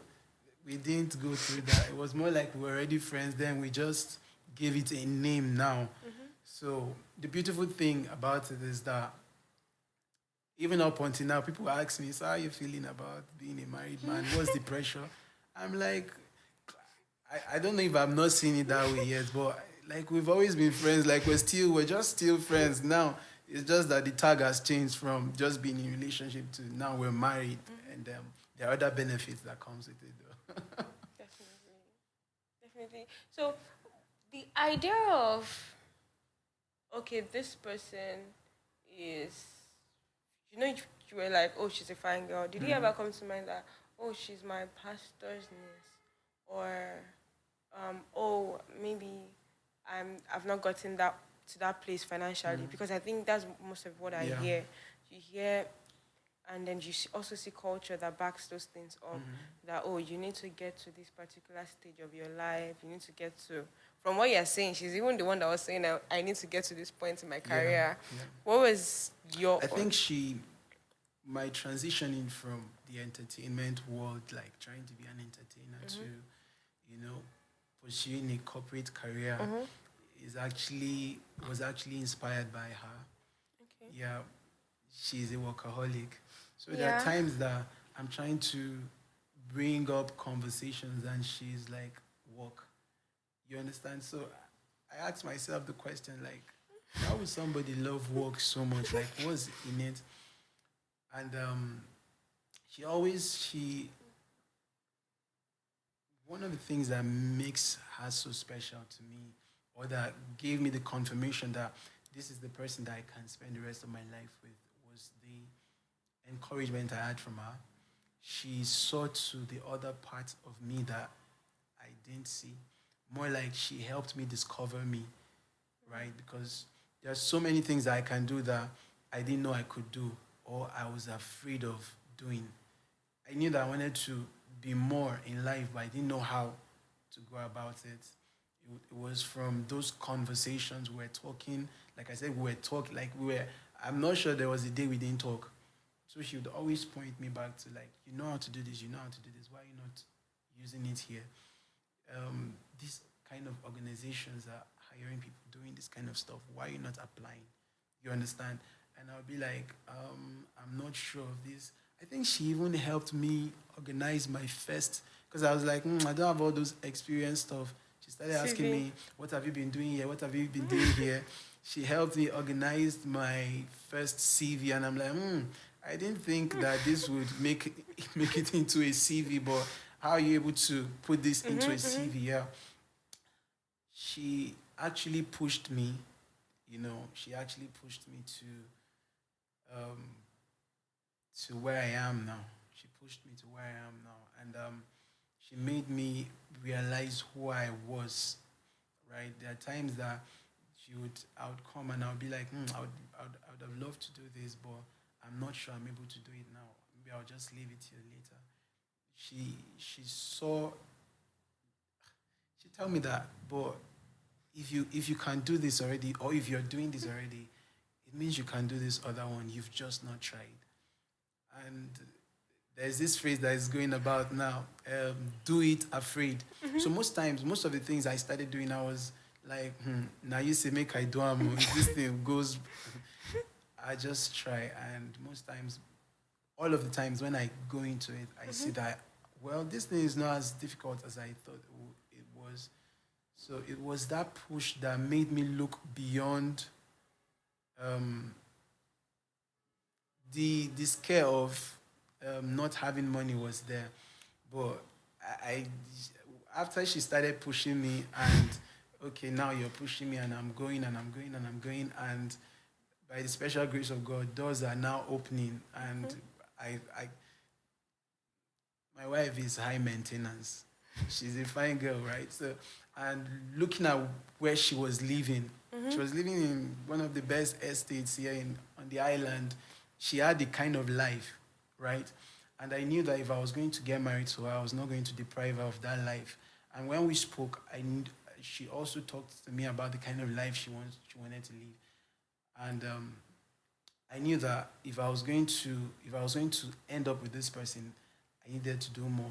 Not because she asked me to, or not because she was she was the one that placed those demands on me. I was the one that saw it, that this person is living a comfortable life, and maybe my hand you can't suffer. So those were also the motivation for me to like really push. I was like, oh no, I want to push. I want to push. I want to push. And when I saw that at this point we can afford like a comfortable life, right? I came to the conclusion that okay, um, what are we now waiting for, right? We can now do this. We can now do that. So what are we waiting for? So it was that And what push. year was that? What year of dating? I think it was in. It started in 2022, but 2023 was better. 2024 was even When, better. yeah, Yeah, very good. got So, married in so 2024. yeah, I didn't think I was going to be married in 2024 because I didn't plan for it. It was in January 2024 that I was even like, oh, we've been friends. I've never met your parents. Let's go see your parents. So yeah, I've never met, like, I think I've just spoken. I'd spoken to our mom on the phone. So I was like, let's just at least let me just come in and let them even know that this is the guy that is on the block, so that may not carry that person go. So yeah, it was 2020, 2024. When I went there, the reception was good, and it was encouraging. Yeah. So that's what made you to decide that okay, so I'm going to marry this year. Yes, it was basically. See how our marriage. If you ask her to, she'll tell you that it was not. So that's why when people come to us and people were like, "Oh my God, people are getting married." So it was more like gang for people, and it was not that for us because it was more. It was very simple. It was very simple for us. So, and we tried not to put so much pressure on ourselves. Yeah, I Yeah, noticed. like you asked me earlier that you were the first persons you've seen that would do TM and give Yeah, that and much give space space before. Yeah, before the yeah. So church it was wedding. more like when we went in, I I met the parents. Next time it was introduction. So we went in, we did introduction. They gave us a list. They gave me a list, and when I looked at the list, I was like, but we can pay this thing off. So I just paid it off. In my mind, I was like, oh, this is the list. I didn't think of it. It was after I went back to my parents, I showed everybody, they were like, oh, wow, okay, so let's work towards it. So I was like, okay, so I was going to pay the stuff off. Instead of having to go and buy those items. Yeah, I called the parents. I was like, "Can I pay in cash?" They were like, "Yeah, if you want to pay in cash, you can pay in cash." So I also spoke with my parents. They were like, "Yeah, if we have the money, if you have the money, you can start doing it." And I was like, "Okay, so it's there. Why are we waiting?" So I told my dad I sent Money. the money. In my mind, I just sent the money and we're still living our life. It was not my father-in-law that was calling me like, You you've said paid you paid. everything. What are you people still waiting? What are you people still waiting for? That's when we are like, are you serious? Okay, so we can do TM. Now they're like, yes, you can do TM. You have paid for, like, so let's just do TM. Now we were waiting for August. So the man was like, you've paid since, like, it was in February. I went to the family in, Okay. yeah, January. So it was in February I settled. So the minute you went to the family, just give it straight Yeah, like, yeah. guy, take. I went to the family like with my people for introduction, so I got the list. And when I looked at the list, I was like, okay, let's just settle it. So we settled it. In my mind, I was thinking like everything can wait till maybe June when we want to do. They were like, no, no, no, you've done this, so just finish this one. So that's why we had to do our TM earlier than TM is traditional marriage. traditional marriage. Yeah, we had to do our traditional marriage earlier before we now That was waited like space of 2 months. 2 months. Yeah, 2 months and some weeks before our wedding. So good. So, like you asked earlier, what gave me the courage to actually look beyond um, that this person is my pastor's niece? At that point, I'm not sure that I really took it to heart. Like, I really gave it that consideration. She was my friend. So I was seeing it as my friend. I was seeing her more as my friend than I was seeing her as my pastor's niece. Hey. I don't know if you get what I'm saying. So the other one was just, I think it was when the old stuff was going on and my guys in the choir were like, hey, so now you want to come marry our pastor niece. That was when the old stuff came back to my mind like, oh my God, this is actually my pastor's niece I'm getting married to. It was not that for me first. I think I was just enjoying what we had going on our friendship. So I saw more as my friend, more as my G than I saw as my pastor's niece. Yeah. Now that you talk about her being your friend, I'm then reminded of how not so many people knew that you guys were dating, so to Yeah. speak. So it was almost the announcement of your wedding was the realization that wait, so something was going on here. People And knew then we were when you're friends, not but they when didn't you're know not that here I like 6 years, I'm like, how are you guys able to maintain that? Was it intentional or you just found it that I way? feel like I'm a very private person and she's a private person too. Okay. Yeah. So I I don't come off. I play with everyone, so Yeah. it's difficult for you to know who the special one is. But me, I know. But when I'm here, I relate with everyone. Like we play, we enjoy ourselves Yeah, together. the Yes, vibe of the town. yes. So I have to. I think it's recently that I have to consciously tell myself that you're not a married man. So One person is priority yeah, over. yeah. But even when I played with everyone, one person had that special spot, and it was her. So how were you able to maintain that? Um, okay, looking at it like you knew that there was a priority over every other person. Um, she knew. Yeah. Like, how did you maintain it on our own side? Were there times where it felt weird, like, okay, he's like everywhere with every other person? Was there a communication or a discussion that made it clear that, okay, regardless of how things may be generally, this is it's different I here? think Or, it's a build up from our friendship, right? We've been friends for so long, and within that time of being friends, I feel like I earned her trust. She could trust me because even when we were friends, there was stuff that there were restrictions. There were stuff that we were not able we didn't do, right? So that gave her the confidence that even if this guy is playing with every other person, he's someone I can trust. So I feel like it came from the place of trust. Okay. Yeah, she knew that she was the one, like she was the special one. So no matter how I play, I have lots of female friends. Yes, you Because do. when we started dating, I had to consciously tell myself that okay, you don't have to call everybody sweetheart, you don't have to call everybody baby. But what comes to my mind naturally is hey, fine girl, hey sweetheart, hey my love, hey baby girl. So I have to consciously drop it. If she hears this, she would say that nothing has changed. But me, I know that something has changed because I've cut it down to an extent. Oh, like she would say you're still doing Yeah, it, I'm still but because there are times that I still be like, hey, baby girl, I'm like, hey, my life is you. So I'm like, hey, I'm like, so I think I have that. It's easy for me to make friends with ladies than it is for me to make friends with guys guys, because I yeah. grew up with my sister, so I Okay. have my way around ladies. I know what appeals to ladies. I know what they want, so I I try not to be what they don't want. So Oh, it's easy for us to makes roll. sense. You know, when you talked about how she would say that you have not changed, then which has there been a time the where there seemed to be maybe a discomfort in that regard? Like, okay. And when you say she knows, how did you communicate that? Okay, is it why am I delving into this? But No, please permit me, yeah. indulge me. So is it, oh, I ask you to be my girl, and then you know that because I've asked you to be my girl, then you should know that you're the one? Or were there times when you had conversations about it, you communicated it, you affirmed Yeah, it? yeah. I think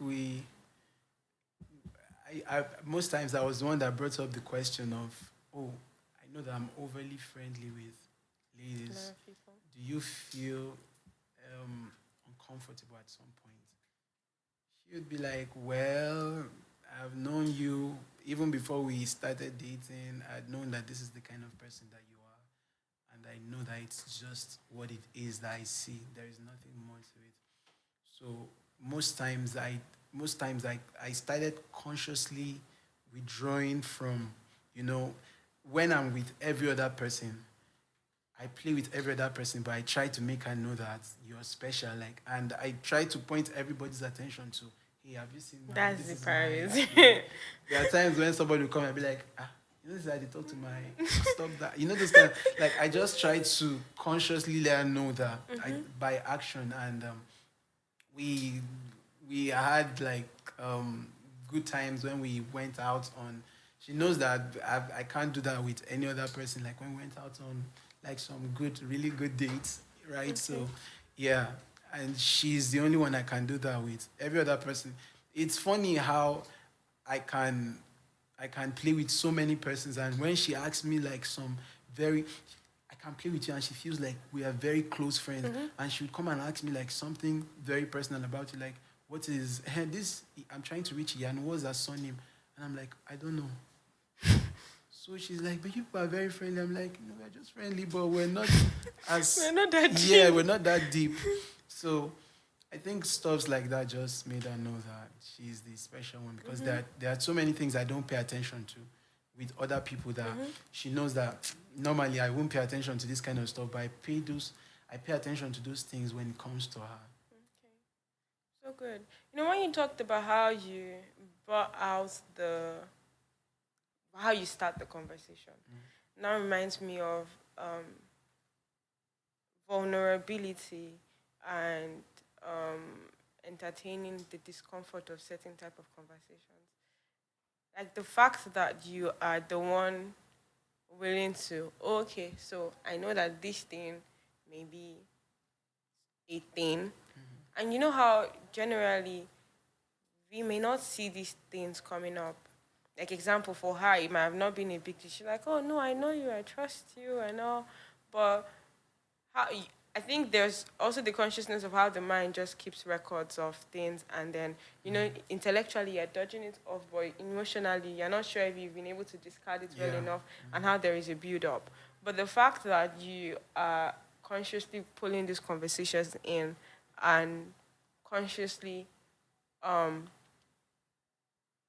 consciously affirming her position in your life, and consciously making her know all of these things, like, does it come comfortable to you? Because I know that this kind of conversations are not. Bolu, what do you think? Bolu is married. Yeah.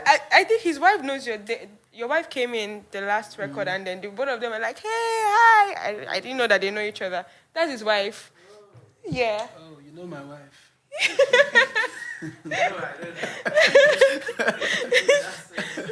So, what do you think? Are these conversations comfortable? These conversations of, oh, just these kind of things. Oh, no, see, you're even too serious. Bolu does not. Bolu is not like you that goes around laughing and just with everybody, like has friends with everybody, and is like, you're too, you're serious. You're a serious person. Like if I, But funny enough, there are spaces that I go to and people feel like yeah, a this guy very is very serious serious person. and very Yeah, quiet. yeah, yeah. And when they come in and they're like, oh, everybody's gisting and you're just here, you're not even pressing your phone, you're just you're very.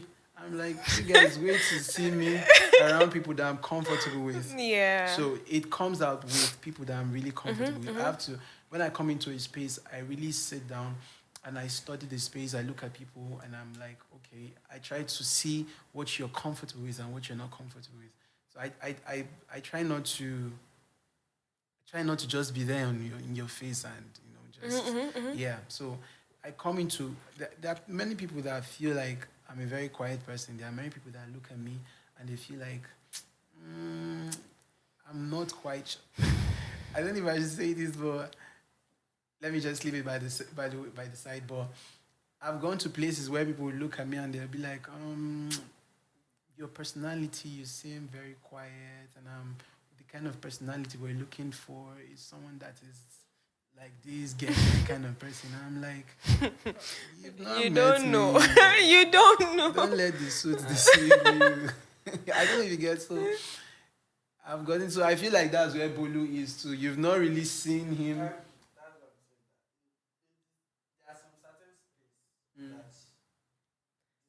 I think I'm thinking of your kind of circle. Maybe it's Dami, Dami. What's his? Yeah, Glory.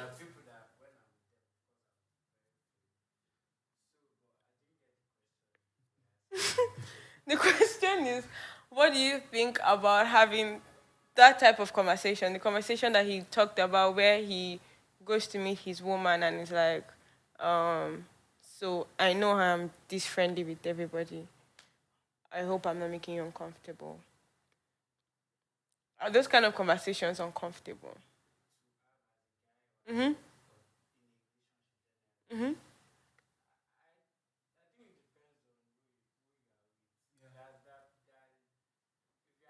Should I give you a mic? Yeah, come and take. Ouch.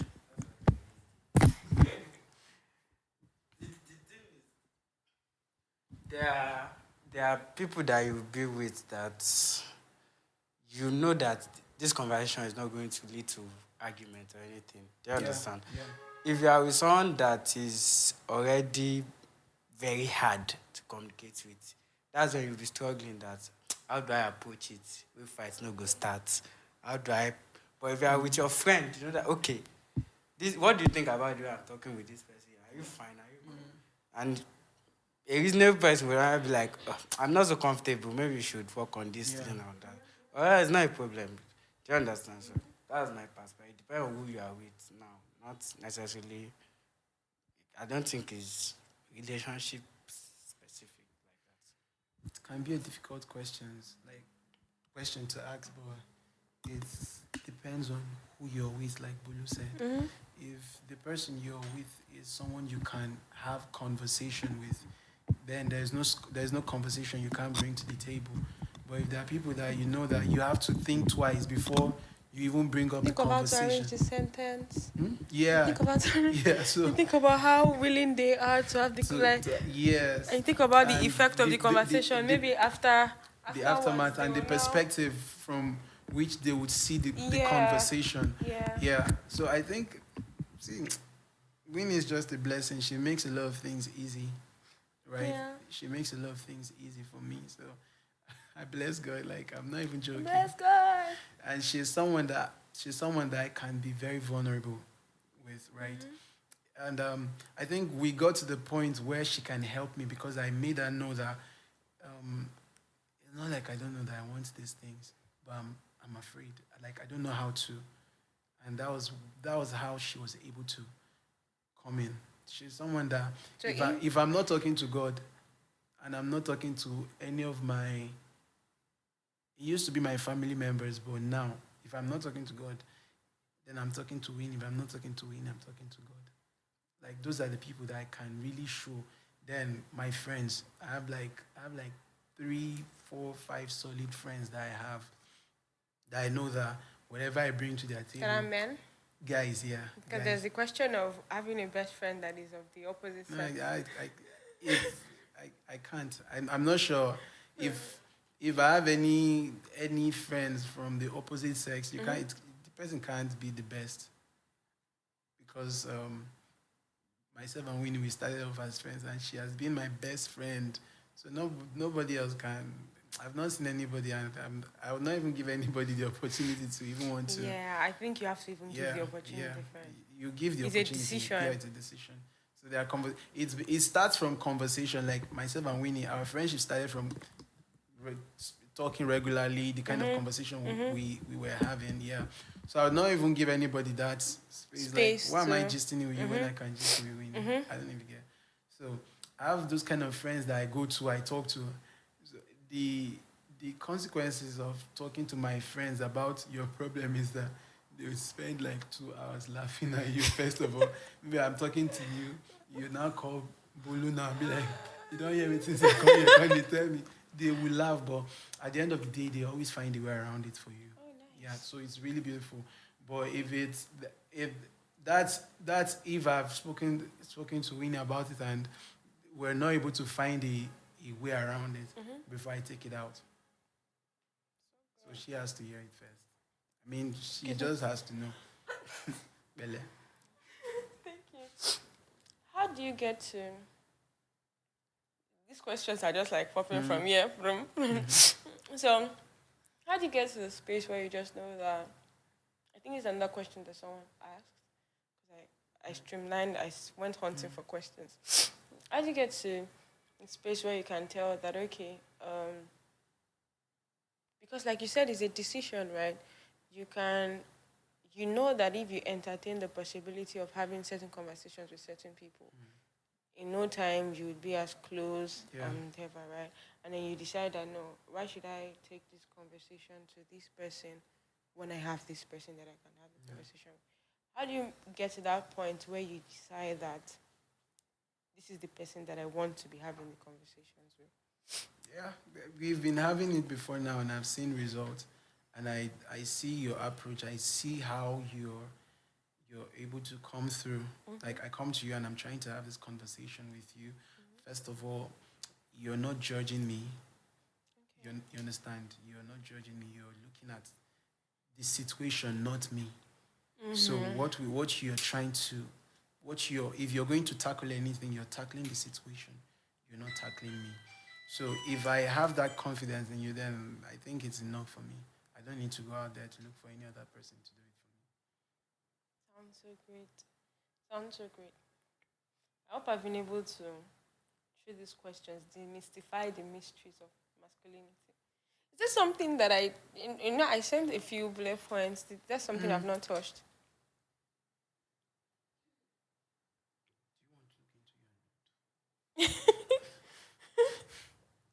Let me.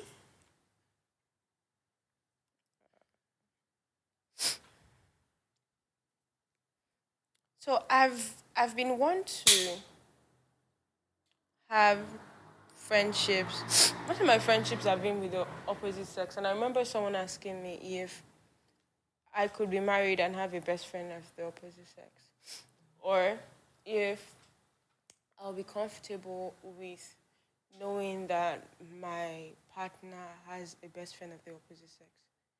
And I remember my answer then was that um, there is something very dynamic about boundaries and maintaining it. There's a way you would have, um, there's a way anybody coming to meet me and claiming to be my best friend will know that everything about this our friendship, there's an ogre at the top, right? And no matter the conversation we have or the situation that we might find ourselves in, there is a priority. There is someone who I should, when I'm talking to this person, I should just know I'm talking to two people. Do you get? Yeah. I'm a therapist and I know that, okay, there are certain restrictions for professional practice, right? So I can have certain confidential conversations. I know this thing is not going anywhere. But if I'm calling you my friend, and you're my friend and you're like so close, um, you should know that this person is a priority. And that's what I said about the other side. But you know how sometimes you say some things and then some other times you'll be asking yourself that this thing, is what I said really, does it make sense? I'm not sure, I must say. Like, I'm not sure about the whole idea of, because I also strongly believe in, um, I believe in the hierarchical. Okay, in psychology, there's a particular theory. It's not coming to me right now, but the idea is about a cone, Yeah. upside down, a pyramid, Pyramid, and yeah. how we have priorities of relationships. And I think even with the life of Jesus Christ also represents that, how he had first his top three, then he had the 12 disciples, then he had the help The me with the other people, numbers, yeah. and then he even had, I think he had 70. 70, then he had, you people are Bible scholars. I don't know. But then the idea is that um, when it comes to valuation and relationships, there is consciously, unconsciously, there's just this hierarchy Yeah. thing, right? So when you were talking about, oh, Winnie saying that, oh, when we were friends, there were some things we didn't do, so I'm not really worried about it. Maybe the possibility of these things in, like, now that we're dating, that, oh, they are your friends, I'm not worried about them. There are times when, for me, I want to say I'm a complex human being, but I'm very complexly simple. So there are times when, have I lost my train of thought? I might have. But yeah, um, there's some things that might seem like it's not too much, but I immediately just tag it as being a lot. Example, if you find me having conversations with somebody like time after time, I don't need to, like, I consider that my partner can literally tell me, oh, you're cheating, from just having certain type of conversations at a particular level of frequency without me having to maybe be with the person physically. Because I believe that the mental investment and the reliance is already there, right? So, well, hierarchy of relationships and priorities and all. And hearing your story, I hear how you maintain a certain level of hierarchy.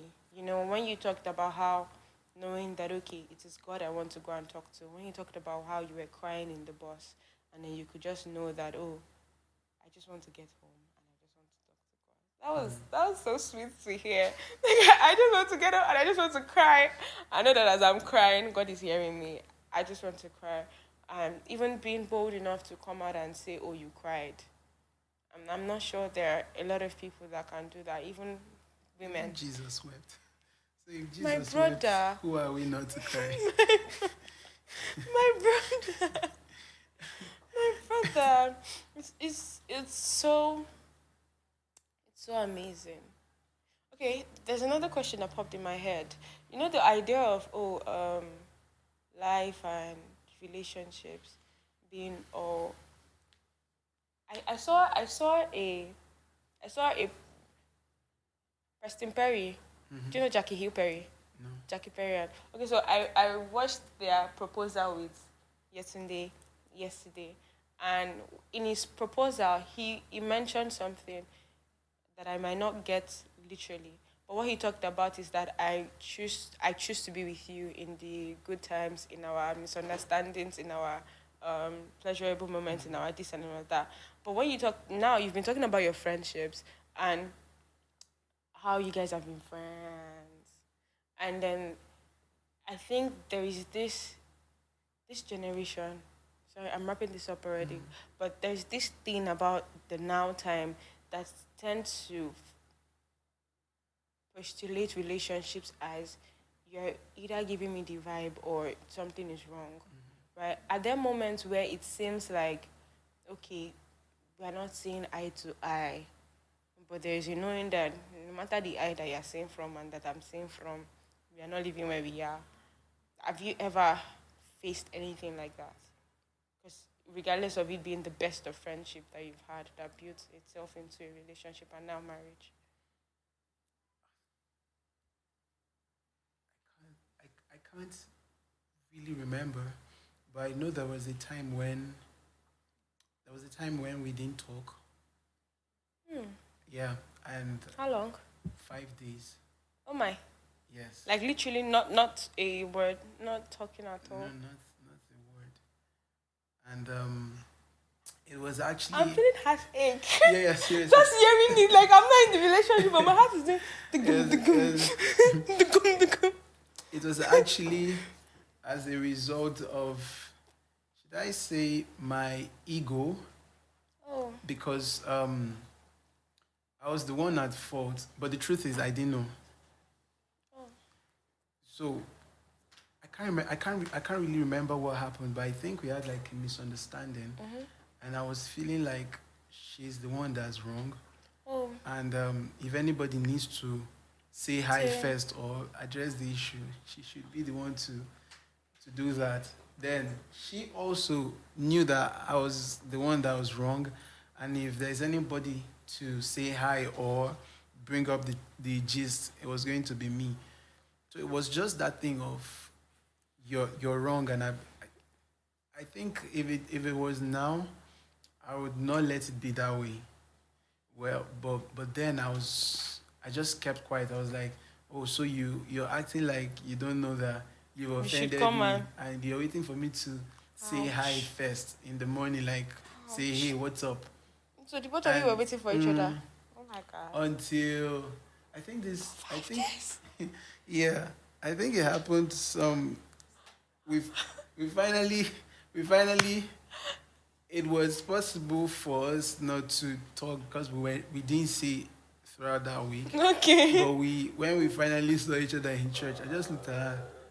I can't remember. I think I just said, "So you know, come beg me."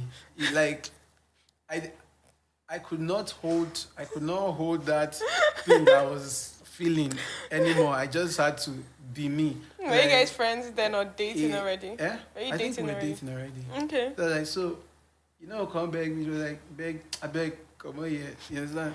That was like in the morning when I just came Mm-hmm. to to church. Shut up. Yeah. So we're setting up. I think she came and she called me. We went outside and she was like, you didn't reach out to me, but I was like, but you said didn't reach out to me. So she now explained. I now told her why me I didn't reach out. That you did this, you did this.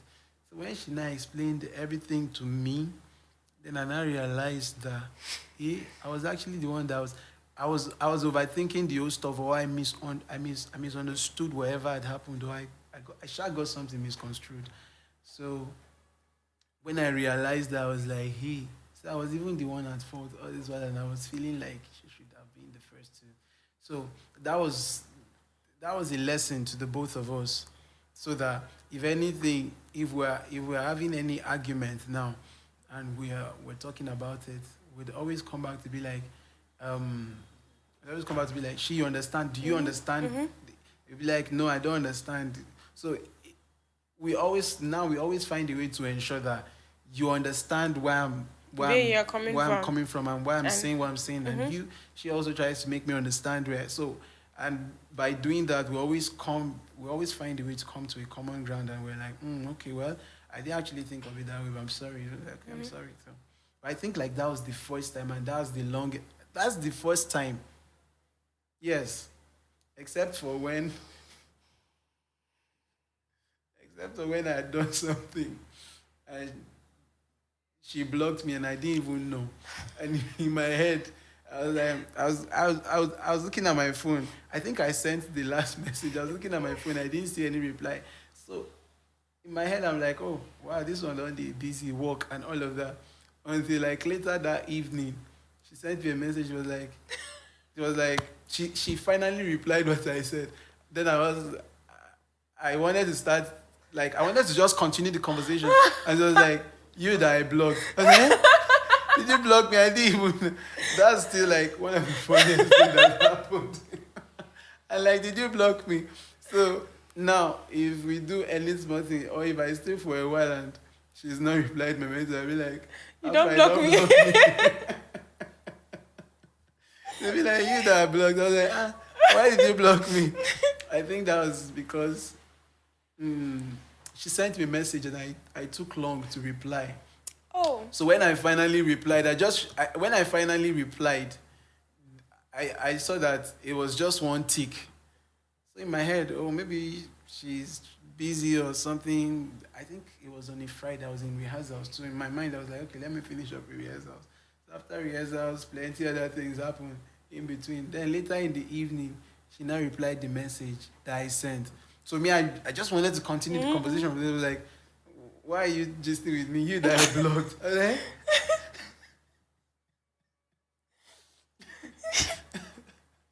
I think. Oh my, like, I'm laughing, but I'm also wondering how she was feeling between the moment when she blocked you I think. and the moment when you came back. It's like, this guy don't even notice anything. I'm like, because in my head, I didn't think, like, I didn't see it like anything was wrong.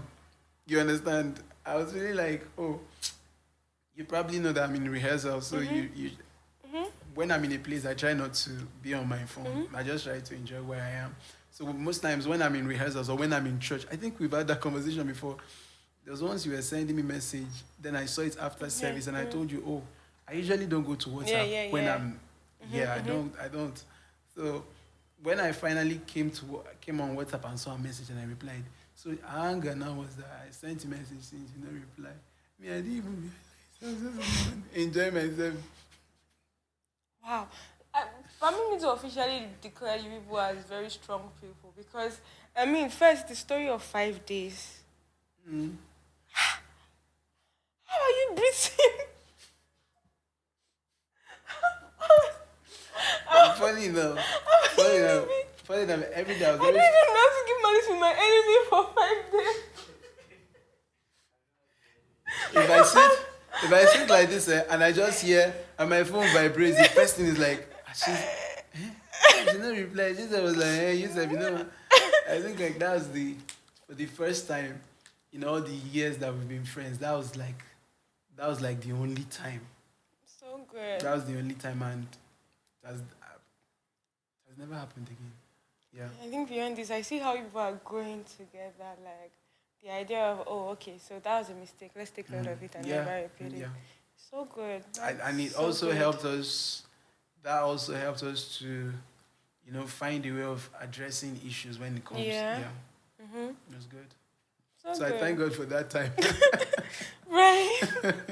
Sooner or later. So good. Wow. Wow. That's a beautiful story. Very beautiful. Thank you Thank for you. sharing. Thank I've you for learned having from us. you. I'm going to be audacious.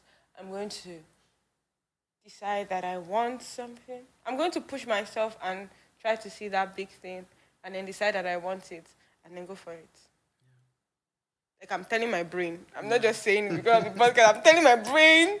I also resonate with that because it took me a while before I came back into starting this podcast and all. I think I was lost in that emotion of where I was coming from, that downtime. Just my crying calls time. How did you cope with that? How did you cope with it?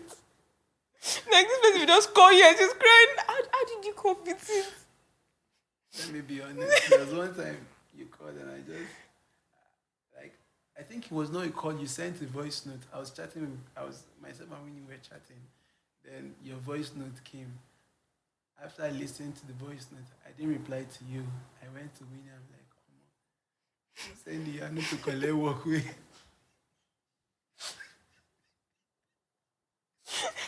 I was like, let me be send the Yano this work. Why is the Yano always coming to my DM to cry? So I was like, you're not going to reply somebody now. So I came back and so it was easy for me to understand it because most times most of the things that I now do were not stuff that I studied music and I'm in a different sector right now, doing business development, strategizing for brands. I didn't learn that anywhere. Okay, I didn't know that before I started. So when I started taking courses on branding and all of that, business management, I started those courses. I had taken those courses. After I finished this one, I was still feel like, I'm not sure I know enough. Let me go for another one. You understand? So when somebody, we now might tell somebody that, yeah, Zach does branding now, and somebody will come to me and be like, he branding. Like I just learned it yesterday. Like, how do you think that I can handle this? So I understood that thing of fear and that thing of because there were some jobs out of Winnie's motivation that I took, and when I opened them and they start asking me, please send this, do this, and I realized that hey, what I learned they didn't include this one that you're asking. No. You understand? I know that's fear, and the next thing that would come to mind is who can I call to help me? So I was always either I'm going back to YouTube or I'm just calling somebody that I know, or I'm calling somebody from the course that took the course with me. Oh, look, I just did this. I just did this. This is the roadblock that I'm having. How can you help me? Or do you know anybody that can help me? So when you came back to me with those kind of calls, I could relate, right? I could relate that this is like a new ground for you. You just needed someone to help you navigate it because it was something that I went through myself. My dear, it was more than just the job. Oh. Like, I know that there were times when I was calling and I was complaining about all of that. But then the thing I was doing me was not just The job. the job. Like I said, there were just a series of Yeah. things then. So, but in my head, I was just like, I thought it was the job. Actually, I thought like maybe the job was overwhelming for you, and I was like, well. So that's why every time I come to you and I'm like, hey, I see what you're doing. Like, this is, I'm just so really excited to see. No, I've always been, I think for the most part of my life, I've always been the kind of person that can do, yeah, sorry, I'm wrapping up, that can step into a space and then do something that I just need to decide that I'm interested and then I get to do it right. But then I think aside from it being, oh, I'm learning something new, there was also the situation of, oh, the person that I would have called to gist about the updates of my Okay, life right. is no longer with me. I I am maybe I'm looking at myself and I'm looking at how broke I am and I can't even think of how I'm maybe going to get home tonight or how I'm going to do this or how I'm going to eat, and then I'm looking at this and then this thing that I'm trying to work on is just It's not not just working. working. So it's like I finally found a part to express myself through. So every emotion just poured into it. I get it So now. even when the crying and sometimes it's not just because of the video. It's not just, Man, it was the job. I mean, and for all of I'll that. just look and I'll be like, who sent me to go say I sabi do this thing? Like, but Thank you. but at the end of Thank the day, as you. you push, you just see that you're scaling through. Yeah, thank you so much. Like, Thank so when you. I'm saying thank you, like thank you is big. It's bigger than you think. It's not just about media. It's not just about Ecclesia Hills. It's about being a listening ear when I needed it. I'm grateful and thank you for this story. It's very insightful. I think, Yeah, it's really very insightful. There's another word that I could have said would like take a detour to, but that's for another time. No Because I problem. was also in a relationship with my supposed best friend that fell out, and you can imagine there's this world of, oh, friends can jump into dating and make the best relationships and marriage and all, but that's conversation for another time.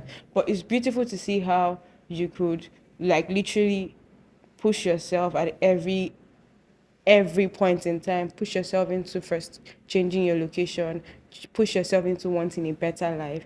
At least it's the push that brought you all the way down here that Yeah. now made you so okay. I've gone this far. Whatever Winnie is telling me, I can do Yeah. it. Like you also made the decision that this is the woman I want to be with, regardless of how good she is. I mean, it also takes your ability to see that okay, this is grand, because I know that there are people that have been with the best of women or the best of men, but are unable to like really see or see the possibilities in them. Really, so good for you to be able to see your man and I like see him and say, no, there's more. We can do this. I want to be like you. And this is not joke. This is not play. This is not whining or the I want to be like you general talk. This is like I want to be like you. I want to be the kind of woman or even the kind of person. This is not about just relationship. I'm the kind of person that can see someone else and then see the possibilities in them and be able to put in my quota and say, okay, this is what I believe you can be. This is what I believe you can do. Okay, with this little push here, with this little push there, there is more to you. So thank you for being one of our special ambassadors in the world today to being good. Thank you, Zach, for sharing your You're story. welcome. It's amazing. Thank you. Like he has been with me throughout the day. Thank you. And You're this is not the welcome. first recording. Thank you for doing You're this too. welcome. I'm very It's a pleasure. grateful. I God enjoyed bless myself you. too. Guys, please subscribe because I noticed that there are people that view that don't subscribe. I Please think it's the subscribe. first time I'm saying this. Please subscribe. Is there something you want to like maybe shout out to? Maybe you follow your page, Zach Designs. Don't follow my What do you page. do? Follow He this does page. he does advertising, branding. Brandon, yeah. Branding, if need, in case you need, and he's an excellent person. You see how he was talking about excellence? Yeah, like excellence. Excellence. What else do you do? Um, Brandon. yeah, Brandon. I think I do well to talk. I talk a lot, so I talk about I help people develop. So my branding journey started actually as a personal. Are we starting another podcast? I started as a personal branding strategist. So I was trying to Okay. help people, share my Find experience. expressions Yeah, to share my their. experiences with them and help them to attain the life of excellence because I feel like that's one thing that I don't know how to stay where like I can't stay where stuffs are not done properly. Right. So I try to just help people get there. So that's where the journey started from before I saw the big picture of hey, you can help organizations put stuffs together. Yeah. Okay. So if you're an individual or an organization that needs help with your branding, packaging, marketing, everything, whatever it is, if you're trying to aim to be bigger and all, and Bolu is looking at me like this girl not gonna stop talking. But yeah. Please, Zach is the person to reach out to on Instagram. He's Zach Designs. God bless you. Bye bye.